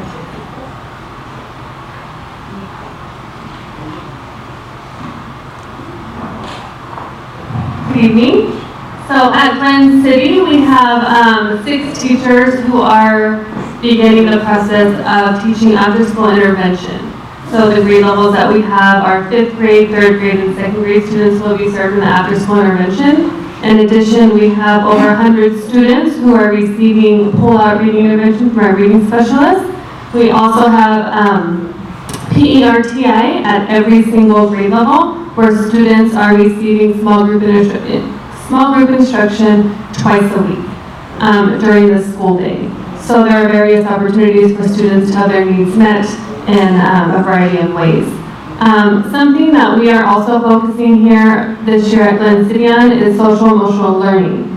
The impact that the students' well-being has on their academics is very important. So what we also implemented here this year is a school climate committee where teachers have brainstormed ideas and we are identifying and targeting specific kids who we know have extreme behavior struggles and are providing some interventions on their social-emotional learning. So we believe that there is almost a direct correlation with students who have behavior problems with students who struggle academically. So we're trying to really reach the whole child and trying a different approach as opposed to just providing academic interventions. Questions for me? And at Glen City, we get to have our data team meetings that will happen on the first week of October. Thank you. Thank you, Dr. Limo. And before our next principal comes up, I do want to share that in terms of Title I monies, we're required to show impact. So our Director of State and Federal Projects, Gina Ramirez, works with all of our principals to make sure that we have pre and post data for our interventions. How do we know it's making an impact? And we're required to write an annual report for Title I. So I just wanted, again, to reinforce there's pre and post data being collected because we're looking in trying to determine, is this the correct recipe? Is what we're doing making a difference? And if we're not seeing these big increases on the state scores, are we seeing them locally? And where are we seeing those bright spots? So I just want to point that out, and then we'll continue with our elementary admin. Good evening. At McCammon Elementary School, we are focusing this year on promoting literacy. We expanded our library over the summer. It turned out beautifully. We are encouraging students by challenging them into competing classrooms with AR points, reading more books. The more books we can get the kids to read, the more they're reading, right? And the more they're improving. We also have, in the day we have continuing time universal access. And we have before school and after school tutoring. If that doesn't work, we're going to trick them into learning. So we have a Coders Academy that's going to meet once a week, and that is to allow students to learn to code. If they're learning to code, they're reading, they're thinking, they're using critical thinking, and those are good skills. We're also looking and trying to implement a makerspace at least once a month, giving kids the opportunity for an hour and a half a month to have hands-on access to some technology, and so they can see what's out there for them. And a lot of the makerspace projects, kids have to do on their own. The teacher kind of guides them, but they have to come to the end results on their own. So there's a lot of exploration, a lot of critical thinking. They have to be able to read directions and make decisions on their own. We were also focusing on engaging our families. In our data team meetings, we realized we can't do this alone. When a lot of our students are not performing at grade level, we need help from home. So at each data team meeting, we set what we call mini goals. And we advertise the mini goals to the parents. We plan reward parties based on these mini goals if the kids meet them. And, for example, we had kindergarten and first grade words list, high frequency words. We had second graders that hadn't met them yet, they hadn't memorized them. So we said, we have a goal, you guys need to know all these words. If you can do this, we have a reading buddy party. So just the other day we had 8 kids who passed that hadn't passed, and they were all in the cafeteria. You know, they brought their own blankets from home, they were reading books, and they were having fun because labeled it a party, right? So we're trying to make sure that we engage the families, let the families know what the end goal is, so that they can help us because we can't do it alone. So those are just some of the things that we have in the pivot. Questions? Okay. Hey, Mr. Check, I hope you and your son are feeling better.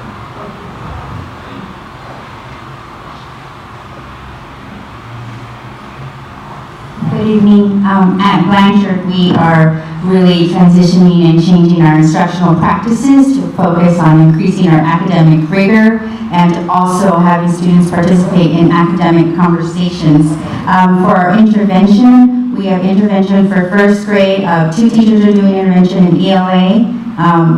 We have a second grade teacher doing intervention for math, a third grade teacher focusing on math, a fourth grade teacher focusing on math, and for fifth grade math, we have our special education teacher and our counselor sharing a fifth grade intervention. We also are working with Robin Gillette to set up an ESL class for parents, and we've almost got the number. I think we need one more parent to get it going. We are also working thanks to Christine Ed Services with Anna Glitsky for lesson study. We are working with data team meetings with Dr. Connie Sharp, and we are meeting after school with our leadership meetings to discuss our current assessments and instructional practices. Thank you, Sonny.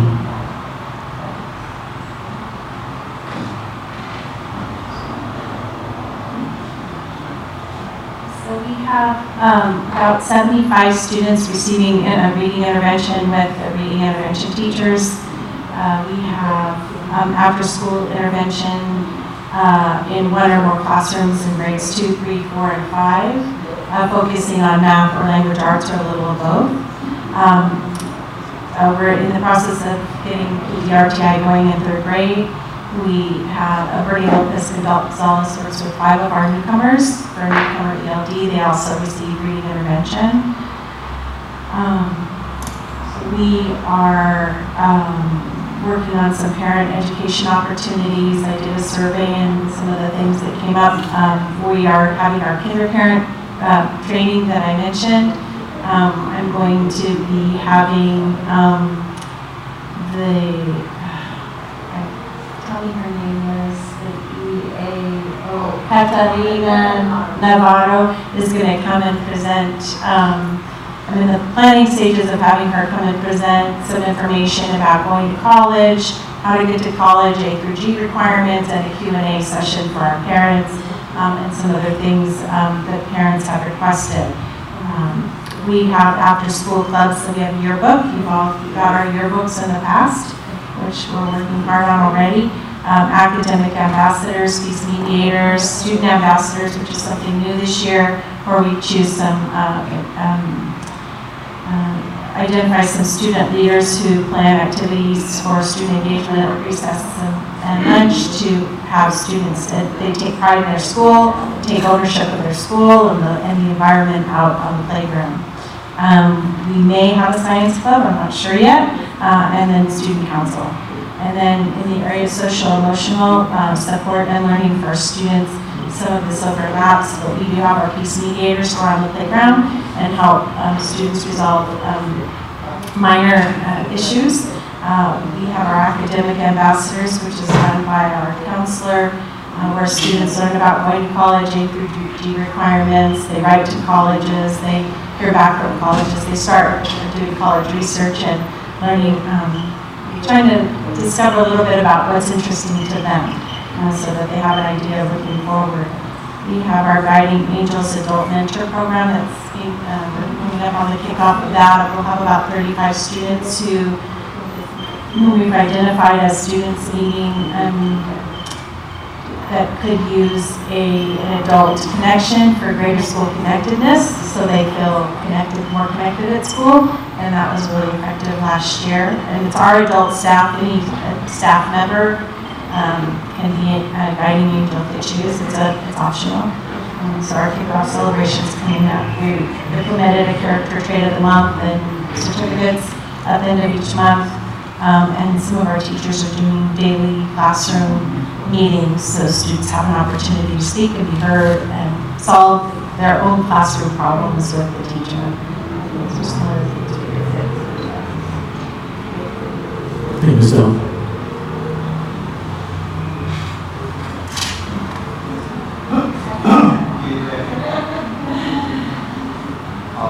Same. So I just want to highlight two things. One is our Learning Center. We have reached a new level of sophistication with Learning Center this year. Every year it gets better. So we're still seeing over 100 students a week in the Learning Center. I'm sorry, we're seeing over 100 students a day in the Learning Center. Yeah, we're still doing that. And as Mr. Sportel talked about, the level of sophistication that we have reached is that we have multiple systems of support in language arts, and we're expanding to math. So that means the most intensive students are grouped together. They do work with our RSP teacher. He does have a student teacher with him, and he has an aide. And so we have multiple levels of support, even amongst the most intensive students. Then we have our reading teachers. That's the next level of support, and there are 2 levels there. Then we use our Title I monies to hire an aide who we've trained up, Izzy Martinez. She does an excellent job. This year, though, we expanded that, and I made it my priority to make sure that every teacher, because remember, the Learning Center is set up during UA time, so it's 45 minutes. There's no other core instruction that goes on during this time. So what are the teachers doing when they have their kids who are maybe a little below grade level or at grade level, or at the time the kids are pulled out of the Learning Center? We use this, our final data days here, we just finished them, to establish that everybody is doing the same thing with their partners. We only have 2 teachers now at Far Webster per grade level. So I wanted to make sure, number one, that they were doing the same thing. I wanted to make sure that they were collaborating together. Because as Ms. Shifley said, when you get 2 teachers together thinking about what to do, they're going to have better results. And I challenged them to make sure that those students who are with them make stronger gains than they normally would have. I don't know how else to say that, but if you have a concentrated group of students, let's take 5th grade for example. 5th grade is struggling with math. So we're going to pull a certain amount of kids out during that time, and we're going to help them with specialists in our tier intervention in the Learning Center. That means that those kids you have left should be close to grade level. I need to see that those students are going to make bigger gains in their unit tests. And that's where this whole idea where I'm going to be examining their unit tests. Any student who scores below 60%, I'm going to be meeting with those students. I got that from Mr. Alessi. He did that and turned his vote around a couple of years ago. So that is the level of sophistication that we've gotten to. And I want to add that we also have cut points at the Learning Center. So how do students move? You ask, how do we establish if a student moves up or down in their reading level? We have established cut points at each of those levels in the Learning Center. So they are at the most intensive level, and his job is to bring them from, say, point A to point B. Once they reach point B, they must go to the next level of intervention in the Learning Center and continually move up. Now, of course, we have the summer slide and have kids who move back and forth, but we've been able to keep data on this now, very sophisticated data that anybody can see over the last 2 to 3 years, where we can track students. Today, this week at our data team meetings, we were able to go back and see a student's path over the last 3 years as they come in and out of the Learning Center. So I'm very proud of what we've done with that Learning Center. The other piece we have is I have the commitment of 10 people to teach after-school intervention primarily with math. I made a commitment to have 1 teacher for every grade teaching math intervention after school, and I wanted 2 teachers at the 5th grade teaching math intervention at school, and I got their commitment right now in blood.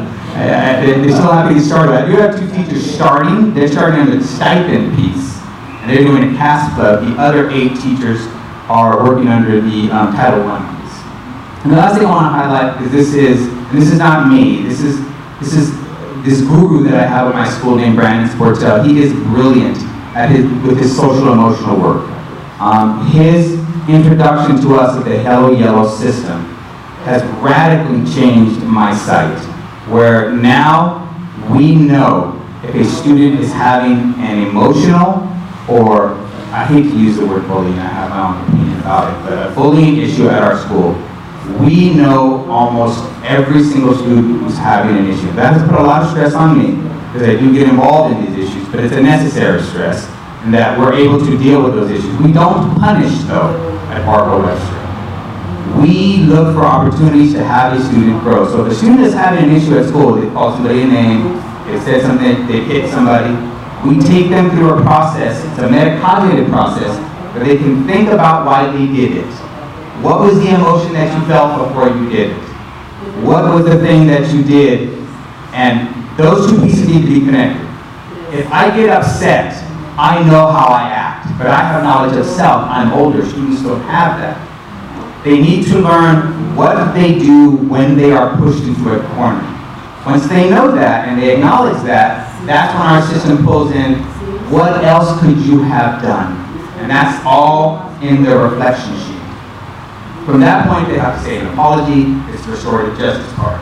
But the next level to that is something called a self-monitoring sheet. This is the real brilliance of it. Mr. Portell, myself, the teacher, work together with the parent to establish a set of goals for a student who is struggling in class. Those goals are connected to a reward. So if the student reaches certain milestones, little stickers on this little chart, they get a reward. Sometimes that reward involves me, sometimes it involves Mr. Portell or the teacher. Many times it involves the parent. We do not do this second-tier system without the parent being involved, and that's where it becomes very, very powerful. There are other levels after that, but I just want to highlight that. And I do want to say that this is the work of Brandon Sportell, and he has done a lot for my school, so I want to acknowledge him publicly. Thank you, Ms. Mandel.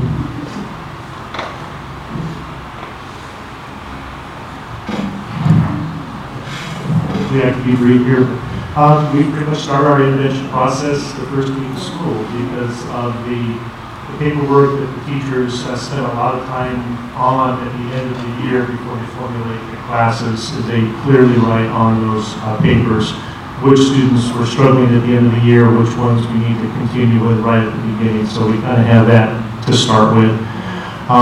Like the rest of the principals, we have teachers grades 1 through 5. They're all doing PE intervention at some level or point, both for language arts and or math as needed, depending on the team's decision, what they feel they need to do the best on that.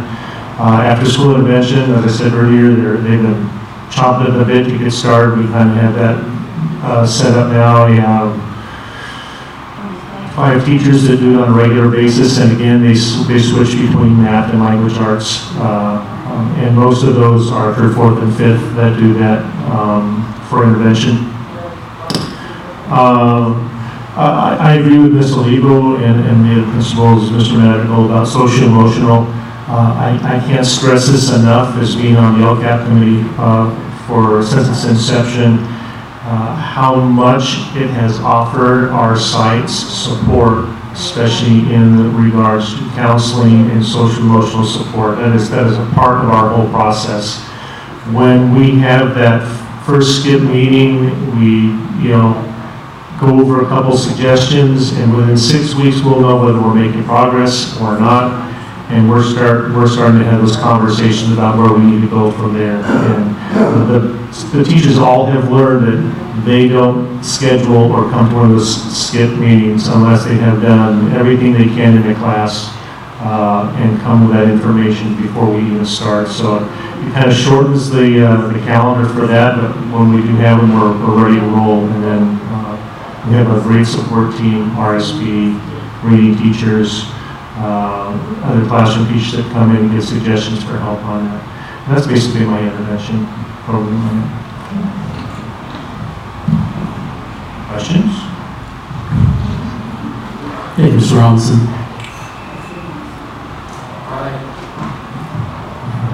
Okay, good evening, everyone. So the title is Interventions and Tutoring. We actually, just down a little bit. We have a lot of changes at the middle school this year, and like we're doing a lot of similar things to the elementary school teachers. I want to start with the RTI piece and SEL, social emotional learning. So we've hired an intervention coordinator, Mr. Calloway, and we've also through Title I funds have started an RTI team. So we have an RTI support teacher and a team of 5 other teachers that meet. And it's really for both academics and for behavior. And so the academic portion, what we're trying to do is two things: have supports for the students who need it, and also rewards for the students who deserve it.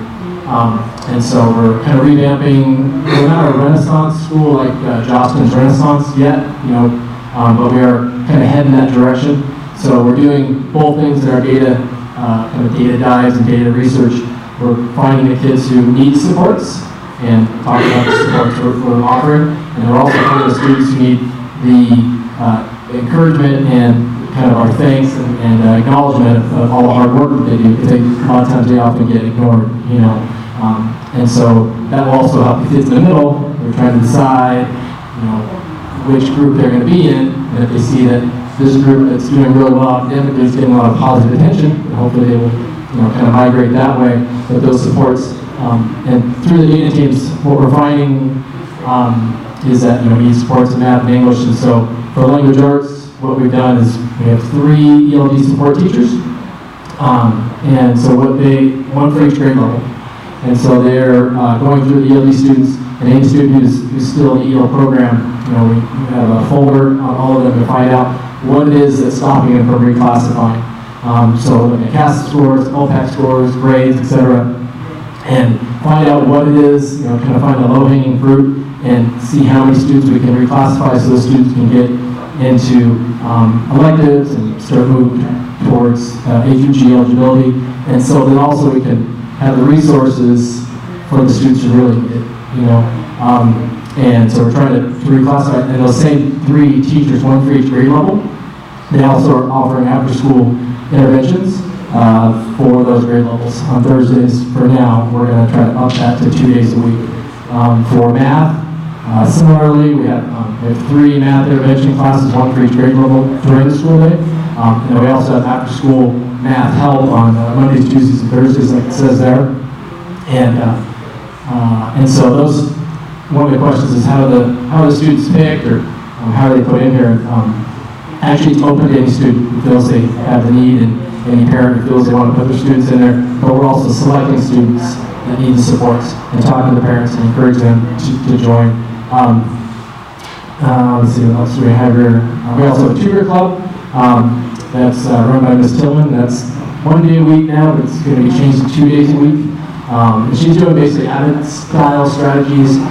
She's getting tutors in after school to help the students. And then we also have our reading intervention, used to be formerly called Reading Intervention, now Academic Academy, Ms. Morales. And she's starting 4 days a week of after-school interventions with Abbott tutors on hand.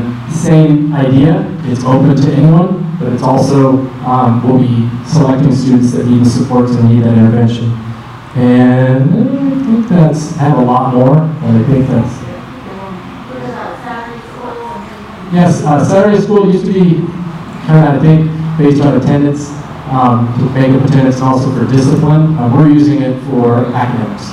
So once every time a grading part,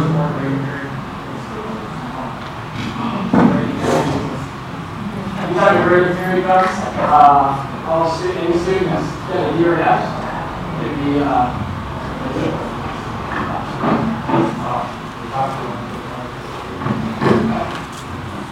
hello. So students that are in need, if they're falling behind, if they have below 2.0 or D's or F's, and they don't just show up there and sit for 3 hours. We have all the work for them. It takes a lot of time on assistant principals and the teachers who help with Saturday school. And so we have all the work that they are behind on, and then additionally support. So there may be a student who's getting a D, but they're caught up. Okay, so then the teacher's giving intervention type work for them to work on. We're getting the Chromebooks out, doing other types of skill work, basic skill work to target their needs. It's not every Saturday, it's after every grading period, so approximately every 6 weeks. More if needed, but we had our first one last Saturday. We had about 26 students. So, any questions? Thank you. Thank you, Ms. Riggs.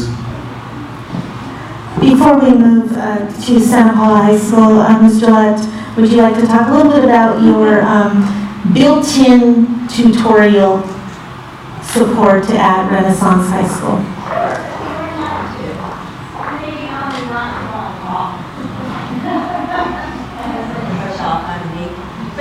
you in the audience who may not know me, I'm Robin Gillette. I'm the proud principal of Renaissance High School.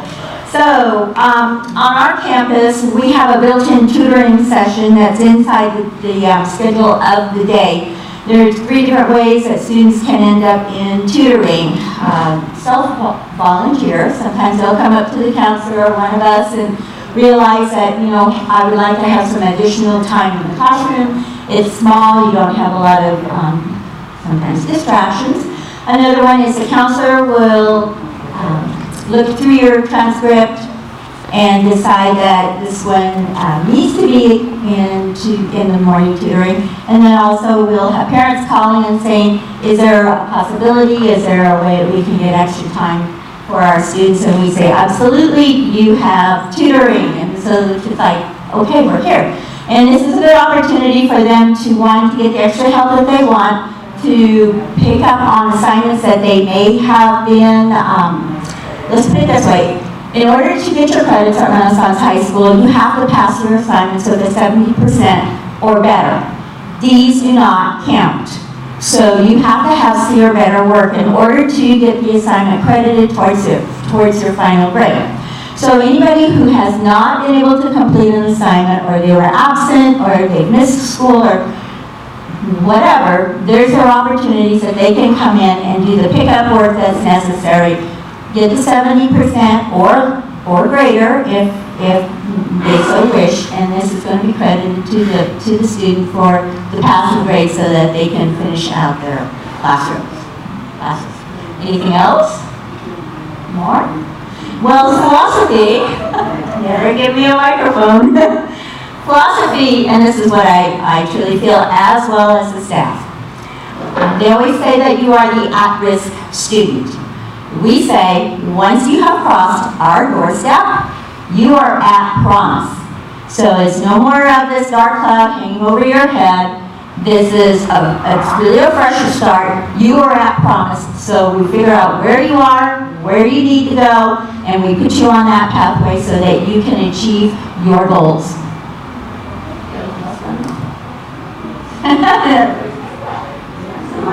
My student is improvement on Renaissance. In 6 weeks, he went to 0 period at 6 weeks.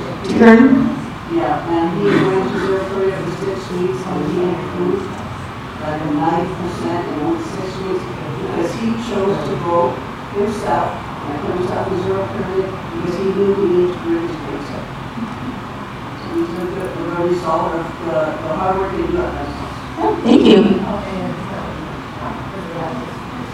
Thank you, Mr. Todd.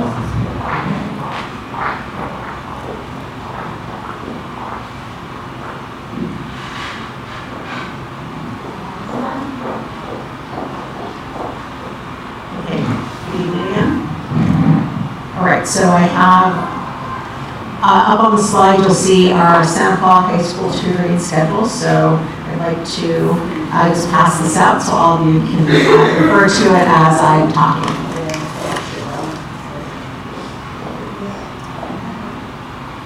And I'm not going to go over every single intervention we have, unless you want me to, but I'm just going to show you, there are a couple pages worth of interventions that we have in place at Santa Paula High School. But what I'd like to do is to focus on the tutoring that we're doing and the strategic intervention. So we do have our Santa Paula High School tutoring schedule. Tutoring began August 27th. So this is the earliest that we started tutoring. Obviously, we have to go through the process of recruiting tutors, and our teachers are working really hard and doing work after school in addition to their full work day. And so we have before and after school tutoring every day of the week, Monday through Friday. And we are tracking students. So we are tracking the reason, we are tracking who's attending, we are tracking the reason why they were placed there, their current grade. And this will allow us to track the effectiveness. So going back to what Ms. Shefferly was talking about, we want to make sure that tutoring is leading to higher grades. We're doing strategic math tutoring in math 1 to 3, stats, and calculus. And so we're expecting our teachers to do reteaching and retesting. And so that is something that we've been working on since last year, and we are working so that all teachers are providing retesting opportunities and doing reteaching. And the example that I gave earlier, where there was retesting, we wanted to make sure that that was done in the school day, not outside as something that was optional, so that because if it's optional, then only 4 students show up outside of the school day. So let's do this in your classroom so all students benefit and have that opportunity. We also have a Saturday school math component. So we have Saturday school, and we've been working for the last several years to recruit teachers who can come and provide academic reteaching and tutoring. And so now we also have a college math tutor who comes out on Saturdays. He's also one of our avid tutors, and he's also showing up to help out at after-school tutoring. And so that is wonderful. He's a former Santa Paula High School student who's completed his math degree. So that's wonderful that he's coming out to help us. How did we get the word out? Morning bulletin, we are discussing in all of our parent counseling conferences. We posted on our website. We send out Blackboard Connects. We hand it out at back to school night. We post it in classrooms. And every Friday night, we're sending out a Blackboard Connect in order for everyone to know that they can send their son or daughter to Saturday school to receive tutoring. And as you can see from our tutoring schedule, this is the specific schedule for every teacher. And so we wanted teachers to let students know specifically when they were going to be doing reteaching and when they were going to be available in order to help students. And so you can see the above table is all math, and the table in the middle is all of our subjects, and that's for drop-in tutoring. And so we're doing it before school every day of the week, and after school Monday, Tuesday, Thursday, and Friday, since we have collaboration after school on Wednesdays. So at all available times, we are trying to support and help students, and then we have the big brothers, big sisters who are also helping us out. We also have an RTI coordinator similar to Isabel, and so his mission in life right now is to focus on our English learners. So we know that from our CASP data, our college and career readiness, overall it went up, but our English learners, they actually have lower college and career readiness. And so we're really focusing and monitoring those grades. And so Mr. Varela, our RTI coordinator on site, is individually meeting with every single English learner who's getting D's and F's. And then he is giving them goals, their goal setting, and he's monitoring the grades. What's wonderful is because he's an excellent teacher, he's also supporting teachers and letting them know, like, what are the supports you need in order to support English learners, what are the different types of engagement strategies that you need to use in order to reach your English learners. And so that's a little snapshot of the many things that we're offering at the high school. And if you want a copy of this 2-page list that I have, there are about 40 to 50 things on here. Yes? I appreciate the very times that you're giving to offer tutoring. That's very nice.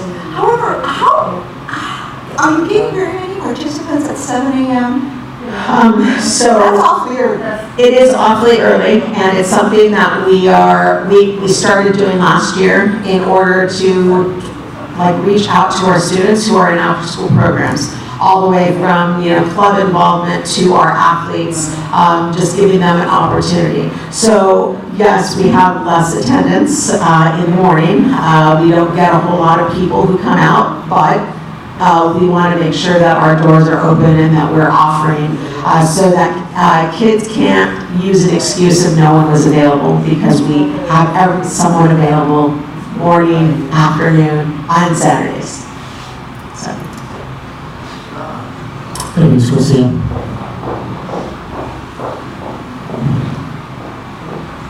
So before we conclude, you can see that each site differs in the way they're offering support, whether that be during the school day, before or after school, but there's some common threads that go between all 9 sites. The first one is collaboration. Teacher collaboration, we know how important that is. And also, we're encouraging administrator collaboration. Get together as a group, share what's working at your sites. And again, the goal is replicate successes. Second, data-driven decision-making. Site leadership teams and data team meetings. The expectation is that we are using data to inform instruction. We are using data to respond, to support what's happening before school, during the school day, and after school. And again, we are providing district-wide tutoring services. And I thank our principals for reaching out to our teachers and recruiting before or after school staff. We are finalizing all of our Avid college tutor placements. We have polled all of our college tutors to see which ones are available after school, and we will be contacting all of you guys soon once we have them in place during our Avid electives to deploy out college tutors to hopefully fill in some of those gaps. So we're looking forward to that. So we are all working together, and again, the focus this year is collaboration, data-driven decision-making, and we'll continue to reevaluate how our interventions are working. You see with the cycle of inquiry at the TK through 5 level, a trimester is roughly, 13 weeks, 13 and a half weeks about.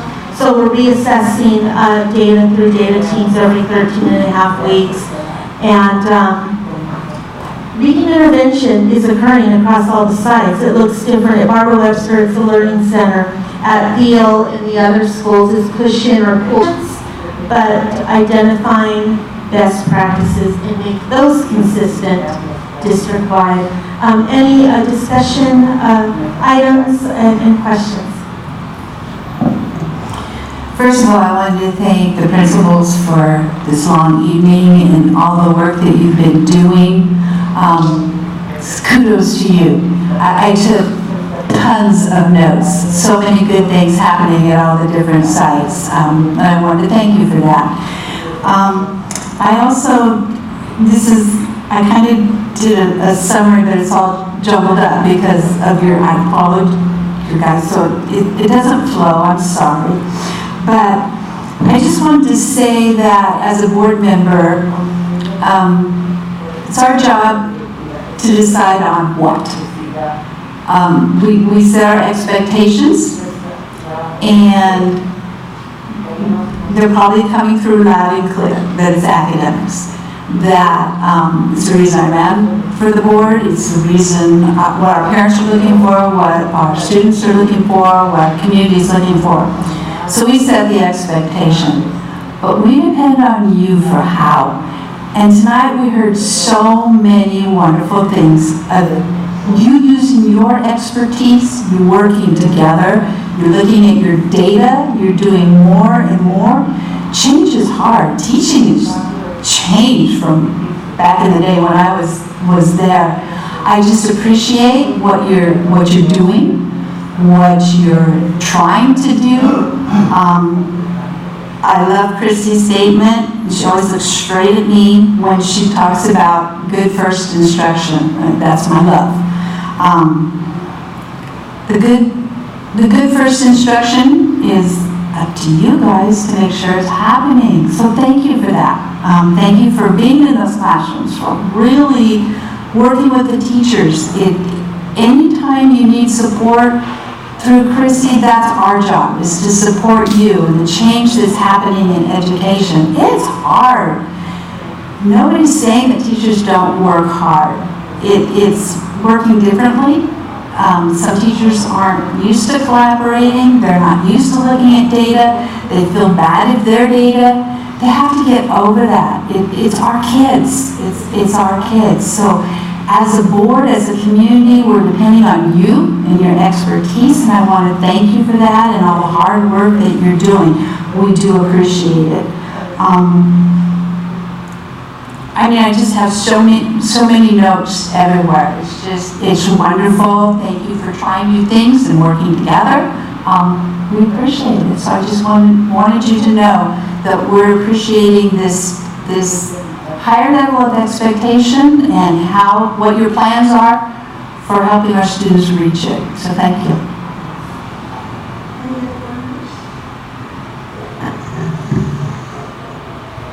And I want to echo congratulations on us moving to 25% of those met and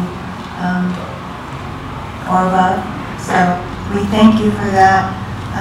A number of parents, though, share the concerns because many of their students don't fall into the 25%, and so they fall into the 75%, and those are all wonderful. This happened the last week. They're all wonderful programs for that. Some of the things that they've asked about is the reteaching in class. Tutoring is awesome, but it's away from the classroom, and so if you do not get it in that moment, it's even harder to get it after school when people are running around in the morning at 7 a.m. So the concern for the parents was that they really love to see teaching in class. Preschool tried the block program, which gave areas where they asked periods, what versus English, and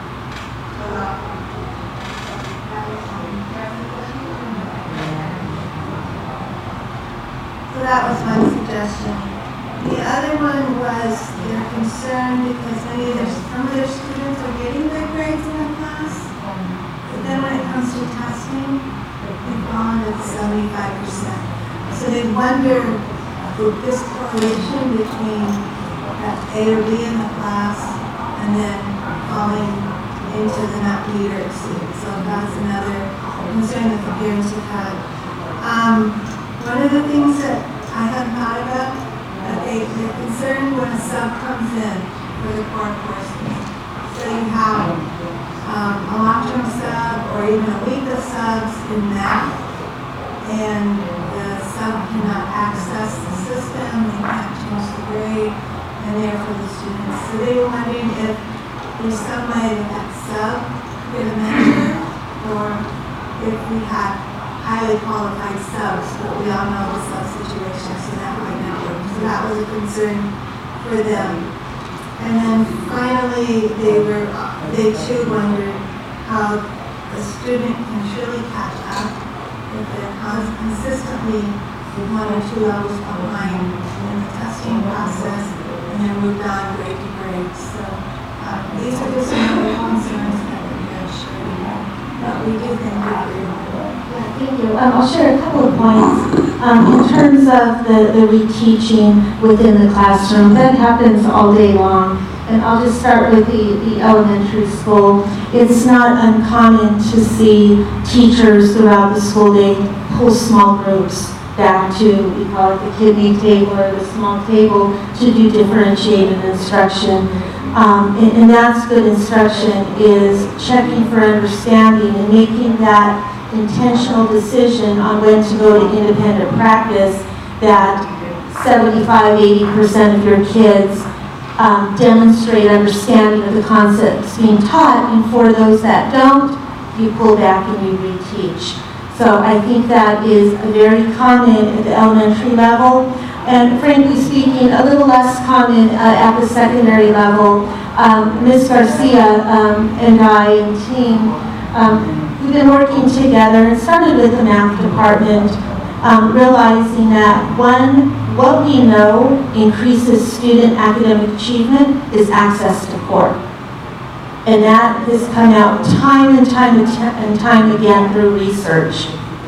That kids who have access, not exposure, access to rigorous grade level curriculum with good first instruction outperform students who are pulled out of grade level and only receive intervention courses.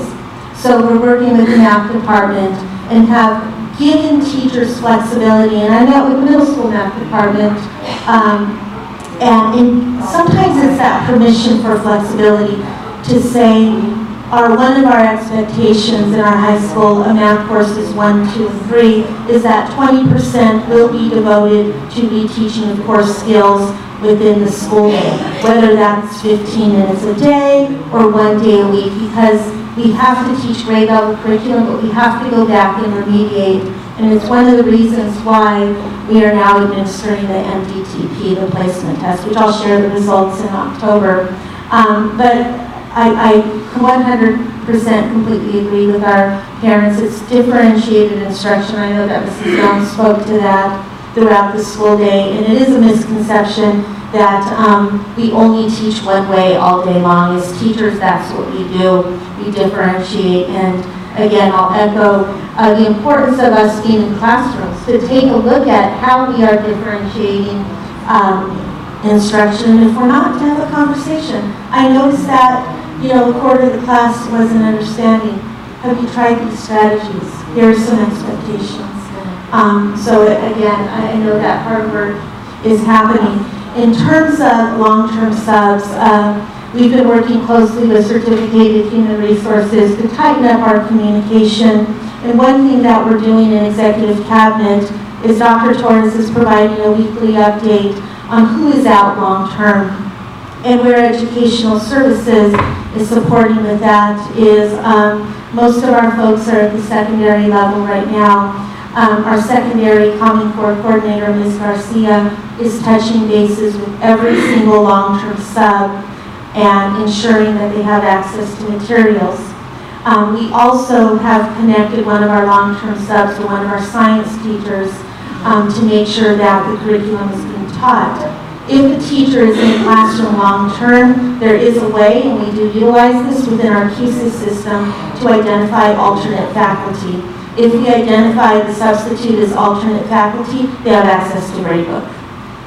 In addition, all of our substitute teachers, and thank you, Ms. Rowland and Dr. Torres, working together to provide our substitutes with an email address. The email address will allow them to access our system and be able to utilize additional tools, document camera, things like that.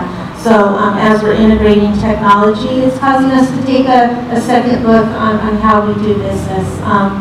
So that those areas are being looked at and addressed. And as far as promoting kids, to the next grade level, Trustee Meade shared an interesting model out of Lindsay School District. But I'm going to go back to its instruction and offering supports and ensuring that every kid gets what they need. And I'll conclude with a comment, but it's data-driven decisions, student-centered decisions. And when we talk about higher expectations by the board, what that looks like trickling down, and again, I'll reiterate, it's data teams, it's responding to the data, and it's collaboration and teamwork. So we look forward to increased results, and we look forward to seeing student improvement continue to increase across Santa Paula Unified. Our scores are nowhere where we want them to be. We're making small growth. We have a lot of work to do. But I will say, in addition to the state assessments, that's why we're building in local assessments, to have multiple measures of student achievement. And our state test scores are a snapshot in time on that particular day, how the student could demonstrate mastery of standards. And that's the system and the accountability system that we live in, so we need to focus in on it. I'll conclude by an observation that one of Jeff's third grade teachers made, and Jeff shared it with me. One of our third grade teachers did a little action research. She gave a math assessment online and got the results. Then she gave that same assessment paper pencil, and the results were significantly higher when the kids were taking assessments using paper pencil. And what she noticed by walking around the classroom was that when students were taking the math assessment, paper pencil, they were writing out the problem, they were solving it, they were showing their work. And then observations, when the students took that same assessment on the computer, they were clicking answers. And there was no evidence that they were working problems out. So the teacher spoke to Jeff and sent me an email as well and said, one of the ahas that we are realizing as we are starting to be dependent on computerized tests is we need to teach kids how to take a test on the computer. And when you take a test on the computer, it doesn't mean you don't work out problems. And just the different platforms of assessment, I know influences our test scores. And we are just now starting to integrate technology across our schools. Our students now have one-to-one Chromebooks and are able to access technology on a regular basis. It's no longer going to the computer lab 1 or 2 days a week or Fridays visiting. So we're having to address that type of instruction also, which influences. So again, we're making these observations and we're doing something about it. And like many of our principals echoed tonight, that social emotional learning does have a direct impact on academic performance. So as we move to increase academic performance, we can't forget about the whole child and ensuring that they're socially and emotionally well-adjusted and feel that they belong in the school and they have caring adults that believe in them. And there's a lot of research on not only teacher efficacy, but the impact on student achievement for students relating to how their teachers believe they can achieve. And that's why you see AVID, that's why you see the promotion of a college-bound culture. So it's not only one issue, it's not only data. Our kids are a little more multifaceted than that. So we appreciate, again, the opportunity to spend 2.5 hours talking about what is most important in this district, our students. And again, thank you principals for being here tonight and sharing the wonderful things happening at your schools. And we look forward to continuing to provide you with data updates. Mr. Luna? Yes. Do you have comments? Oh, yes. You finished? You good? First of all, I just want to thank all the principals for staying this late with us. It's wonderful to hear all the interventions that you all are doing at your schools. It's wonderful to hear all the collaboration that we have going on. And I think that was one of the goals with the district for you is to have a lot of collaboration. And I know that, you know, the high school and middle school and elementary school are all at different levels, but you guys see what's going on. You all get together and talk about, you know, the needs of the students and how you can make their education better. So I just want to commend all of you for working hard on that. Question for you, Ms. Sheffley. Have you heard of any online, like 24/7 live tutors, such as like Pearson or any platforms like that could be offered to students? Because I know that obviously it costs something. Right. You know, we could eventually take a look at LCAT funding for that. Absolutely. There are online tutoring services that students can log into. Right. In addition to something like Khan Academy, which is free, and I think is highly underutilized, there are companies that you can contract with that provide online virtual tutoring. But again, you know, Khan Academy is wonderful and it's getting the word out. I also would like to mention that any of our students who are dual enrolled taking a community college course, either within the school day or after the school day, the assistant dean shared with us that any dual enrolled student does have access to the East Campus Ventura College Tutoring Center, which is open up until 10 o'clock at night. So again, they're looking to promote that a bit more too. And again, what are the tutoring opportunities citywide? But absolutely that's another avenue to explore when we see those gaps in tutoring services in our schools. I was just thinking about that just because, you know, we're talking about all this tutoring stuff, and And oftentimes kids go home and they ask their parents for help. Parents probably don't have that much education to, understand a calculus problem or something like that. So I think it would be beneficial for maybe the board to look at something in the future about getting some sort of online platform. You mentioned Khan Academy, yes. I don't know if Khan Academy does 24/7 live tutoring, but other places do, like Pearson. In my district, we have a platform that we have all our students contact out with for live tutoring services 24/7. So they can take our homework home and then go online and say, I have a question on this, and the live tutor, no matter what time of day it is, will walk them through step by step how to do it. And I found that very beneficial. I get transcripts from my students who are working on it at midnight. I mean, should they be working at home at midnight? Maybe not, but just to see that they're actually working on it with somebody who's guiding them through the process is amazing. They're utilizing that service. So Wonderful suggestion. might be something that we can look into district-wide. I know it's going to cost money, but if we're talking about tutoring and providing interventions and LCAP right now, I think that's something we might be able to look into. Absolutely. Ms. Thompson, do you have any words? Just very briefly, because I know you're all tired, but I want to just echo what Board Member Mead said and just say ditto to everything she said, because I totally agree with her. And we just appreciate you so much.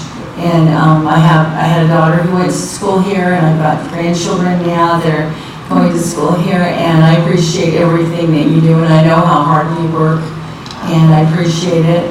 And just blessings to you.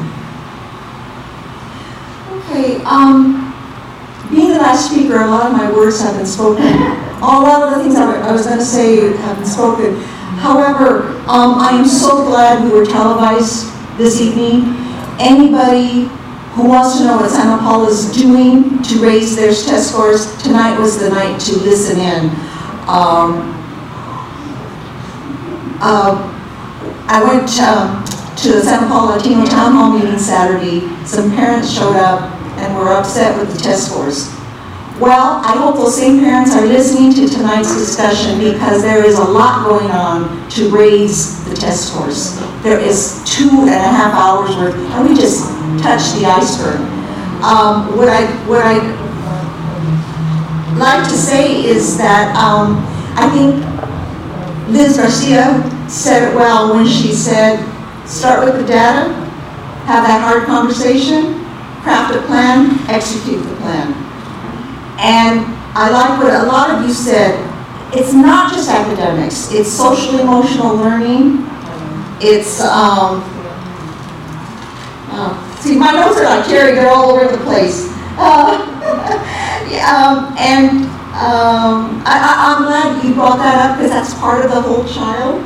And I think that there's so much to all of this, and it was so well stated today. I'm very proud of this whole district.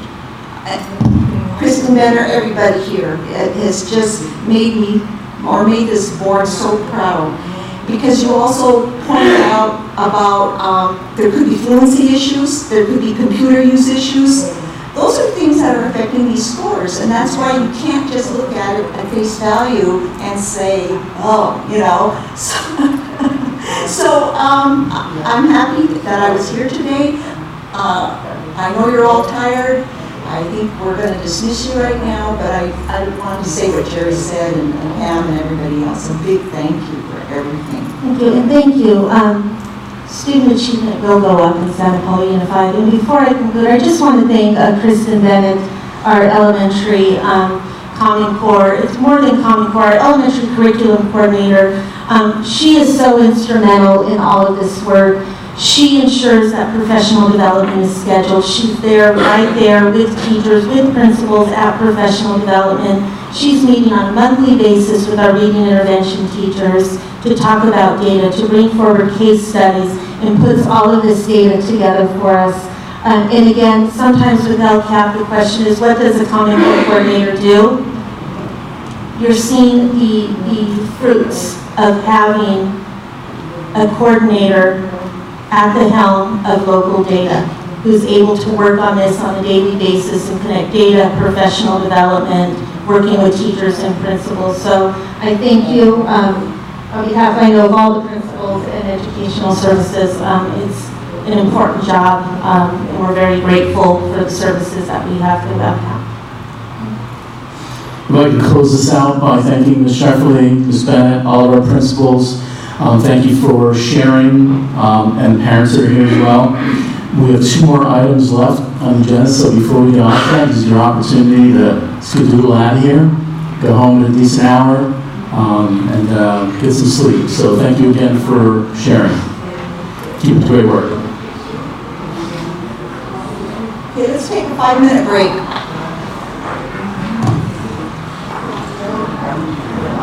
That was solid, Chrissy.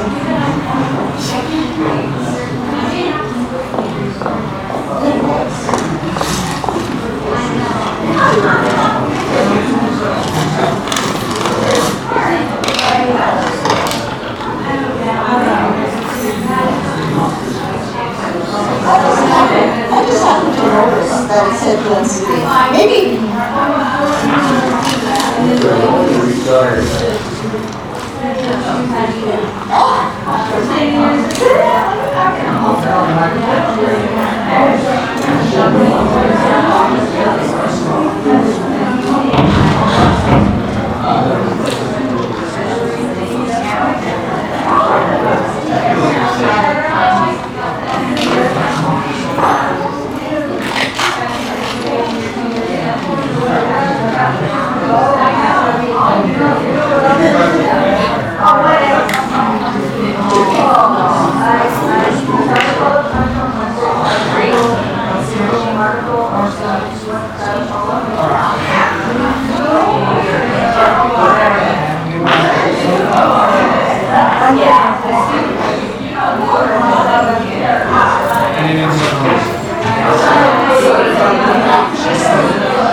That's what you were doing. I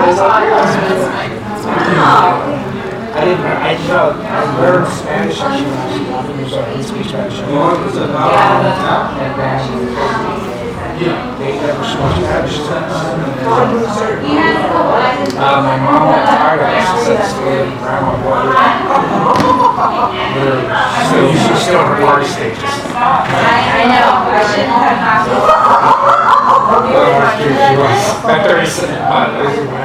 At 31, 32. She had 4 kids. My mom had my first one when she was 14, and she just turned 16. And then she had 2 more, so by the time she was 20, she had 5 kids.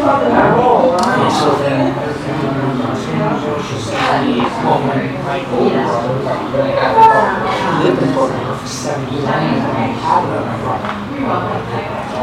And then when he was 7 years old, he came to live with us.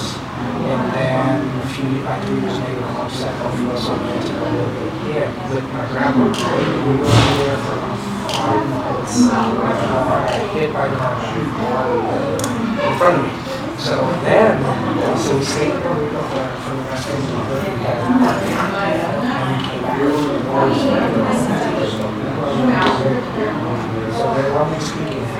So tell me what you want to say. So I don't need a word Spanish.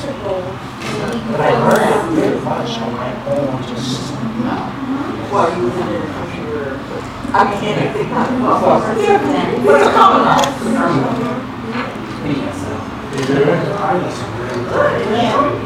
I see stuff out here.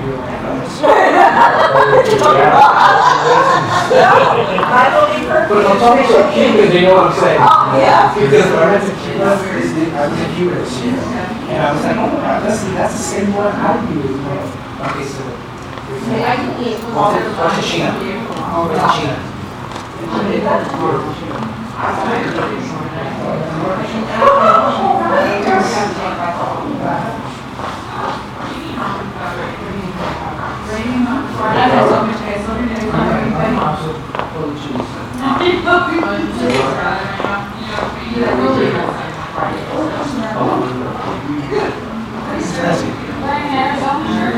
Yeah, it's college day at work.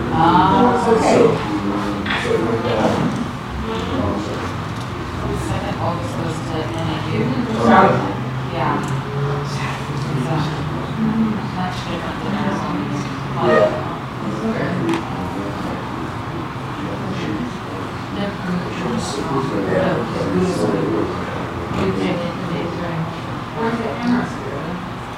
Well, right now, I'm using the brand is government.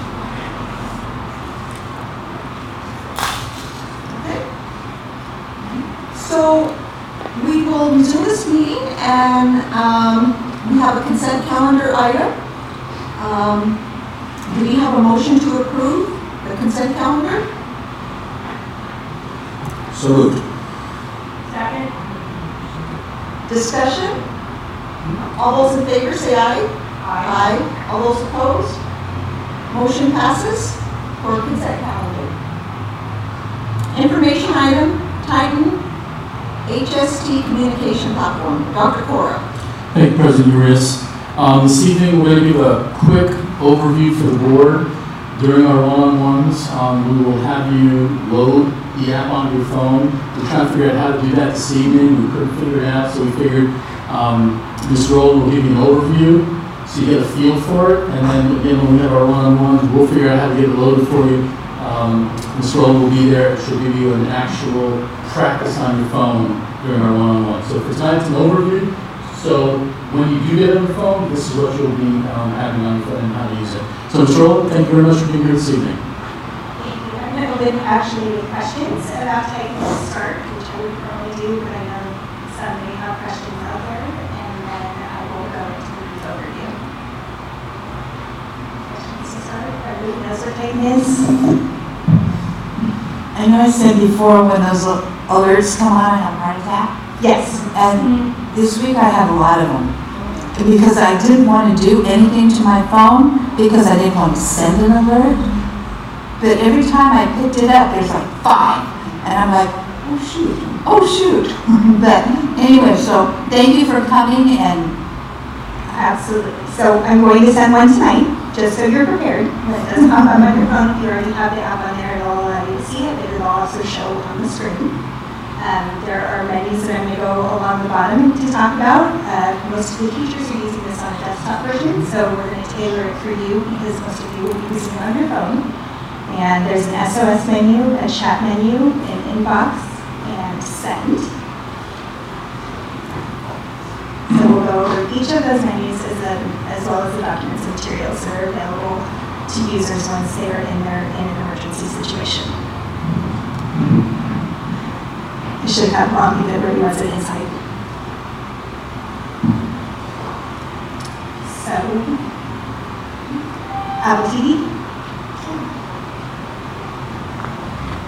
Joe's my Siri tonight.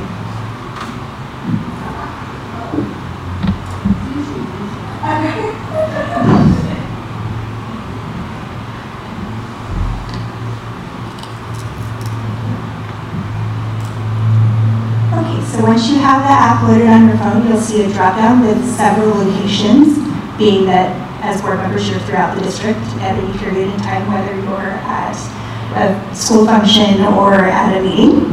So the way that Titan works is a geofence in the surrounding area of where you are, and that's your ability to send to those sites that you're closest to. As district staff from a computer, if there is an emergency at any site and nobody at the site is available to get to Titan, they can send it from their computer as well as any district administrator, technology personnel, and that allows you to not necessarily have the phone in the app at that time. We can take over if there's a crisis that needs further involvement. So for tonight, I'll select the district office. And the first screen that we come to is the SOS screen. You'll see multiple icons there, whether it's a weapon, an earthquake. We can customize each of these. So as we get going with the app, we will be able to tailor it to Santa Paula's best needs. For tonight, we'll go to drill. And it's as simple as pressing the button. And send the alert. And then for those of you that have it, you'll see that it pops up. From here, I can do a text, audio, or video to send out a message to all the staff that are involved in that group. For tonight, I'll do a text, and we'll do training. And then anybody within that group has the ability to respond back to gather more information about what this alert is about and what's going on. So generally, it's not a set of the text and asks, is this a training? Is it something that we need further assistance on? And she communicates with the site for the most part if she's available. So, quick question. I just spent time with the drill, and I hit end, I'll go to run drill. So that's all I got to do, right? That's all you have to do. If you are the user that sent it, you'll go to your SOS and you can end the drill from there. You'll see end alert in the upper left-hand corner. That's all you would need to press, and that would end the alert.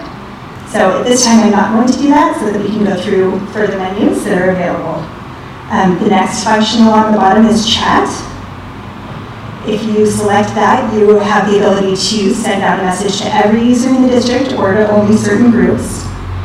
So you'll see if we name our chat training. And I wanted to add users. You'll note that they're grouped by site and then by user type.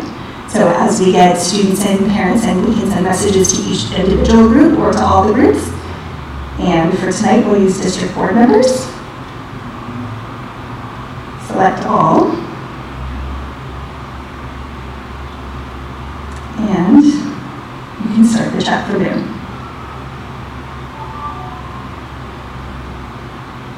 So you'll see that pop up on your phone as well. So that's another functionality within it. If you had an issue, for example, we had a network outage a few months ago.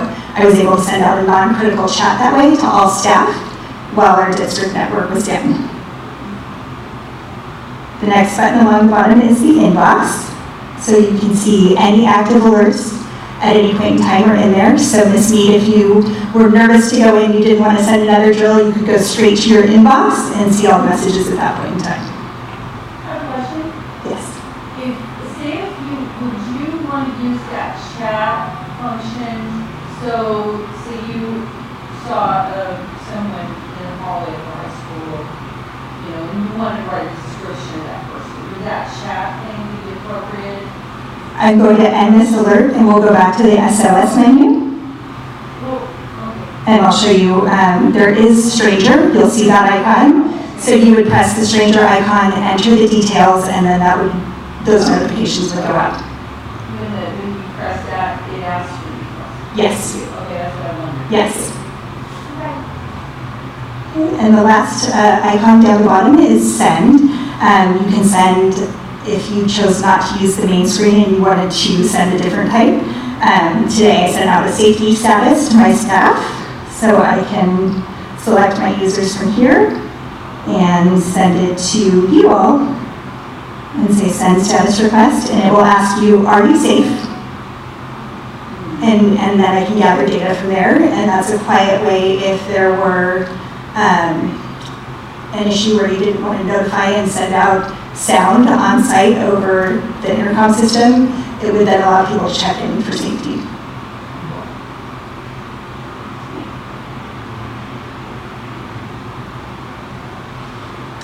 then the last area we'll go over tonight are documents and materials.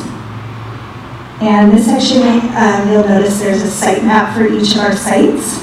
And this will go over where evacuation staging areas are on campus, so in the event of emergency, if we have parents or students or staff that can't recall on site that their evacuation map is in their classroom, they can pull this up from anywhere and see those areas. If you click on the top left, you'll see the icon with the person. And then under resources, documents, and materials.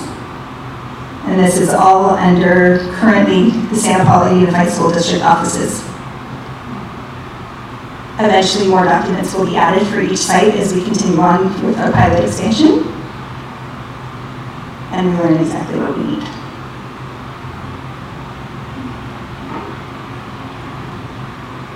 Are there any questions on the functionality so far? Can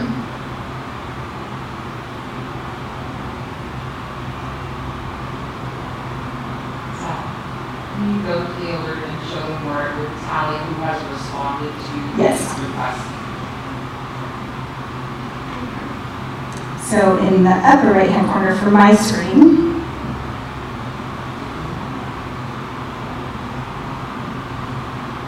and under safety status,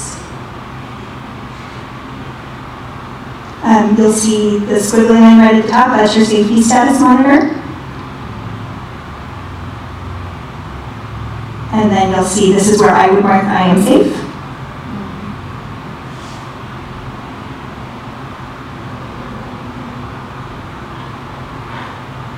And it'll ask me for my location. And then you'll see, I can see who's marked themselves safe and who has not replied. And you are also able to make comments as you're checking in and send snapshots if needed of your location and pertinent details. And again, we'll go over a more comprehensive training one-on-one with each of you as everyone's at a different experience user level. And I want to ensure everybody feels safe using the app.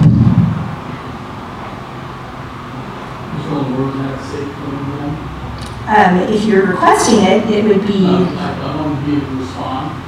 Yes. You'll see the squiggly lines in the upper corner on yours.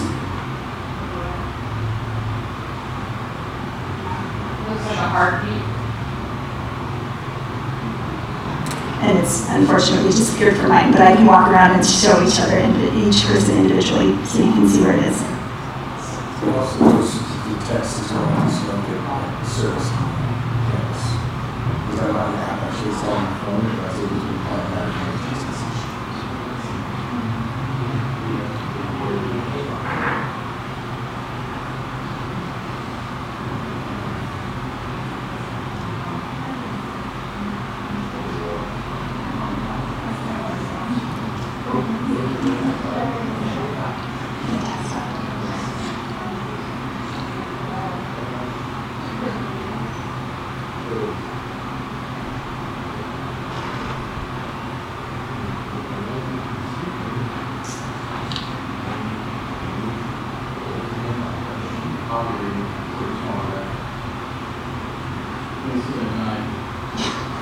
It may be because you're not part of the list for board. Currently in the training mode, he's a member, John Carlton, as we do technical details on it and troubleshooting, we're members currently, and then Kevin Schmitz is currently a member for the geofence portion of it. And that will be removed once we're fully active.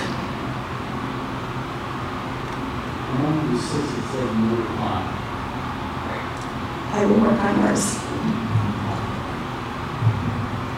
Any other questions at this time on Titan?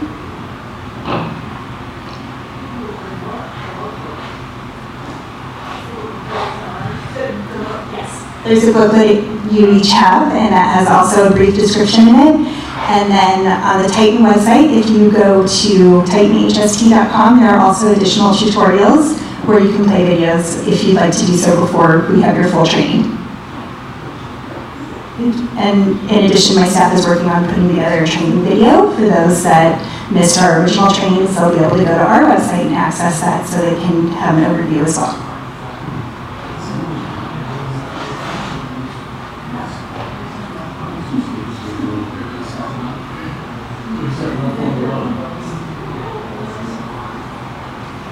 Thank you, Sherlyn.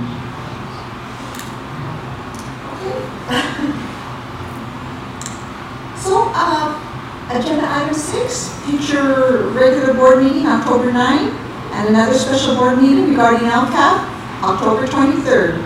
This meeting is. I was going to say, I'd like to call for a special meeting, if possible. What for? There's been some concerns brought to myself as a board member, and I would just like to be able to address it at a special board meeting. Okay, I'll be in touch with you regarding that matter at a later time. It is 8 o'clock, if there's nothing else, everybody is excused as this meeting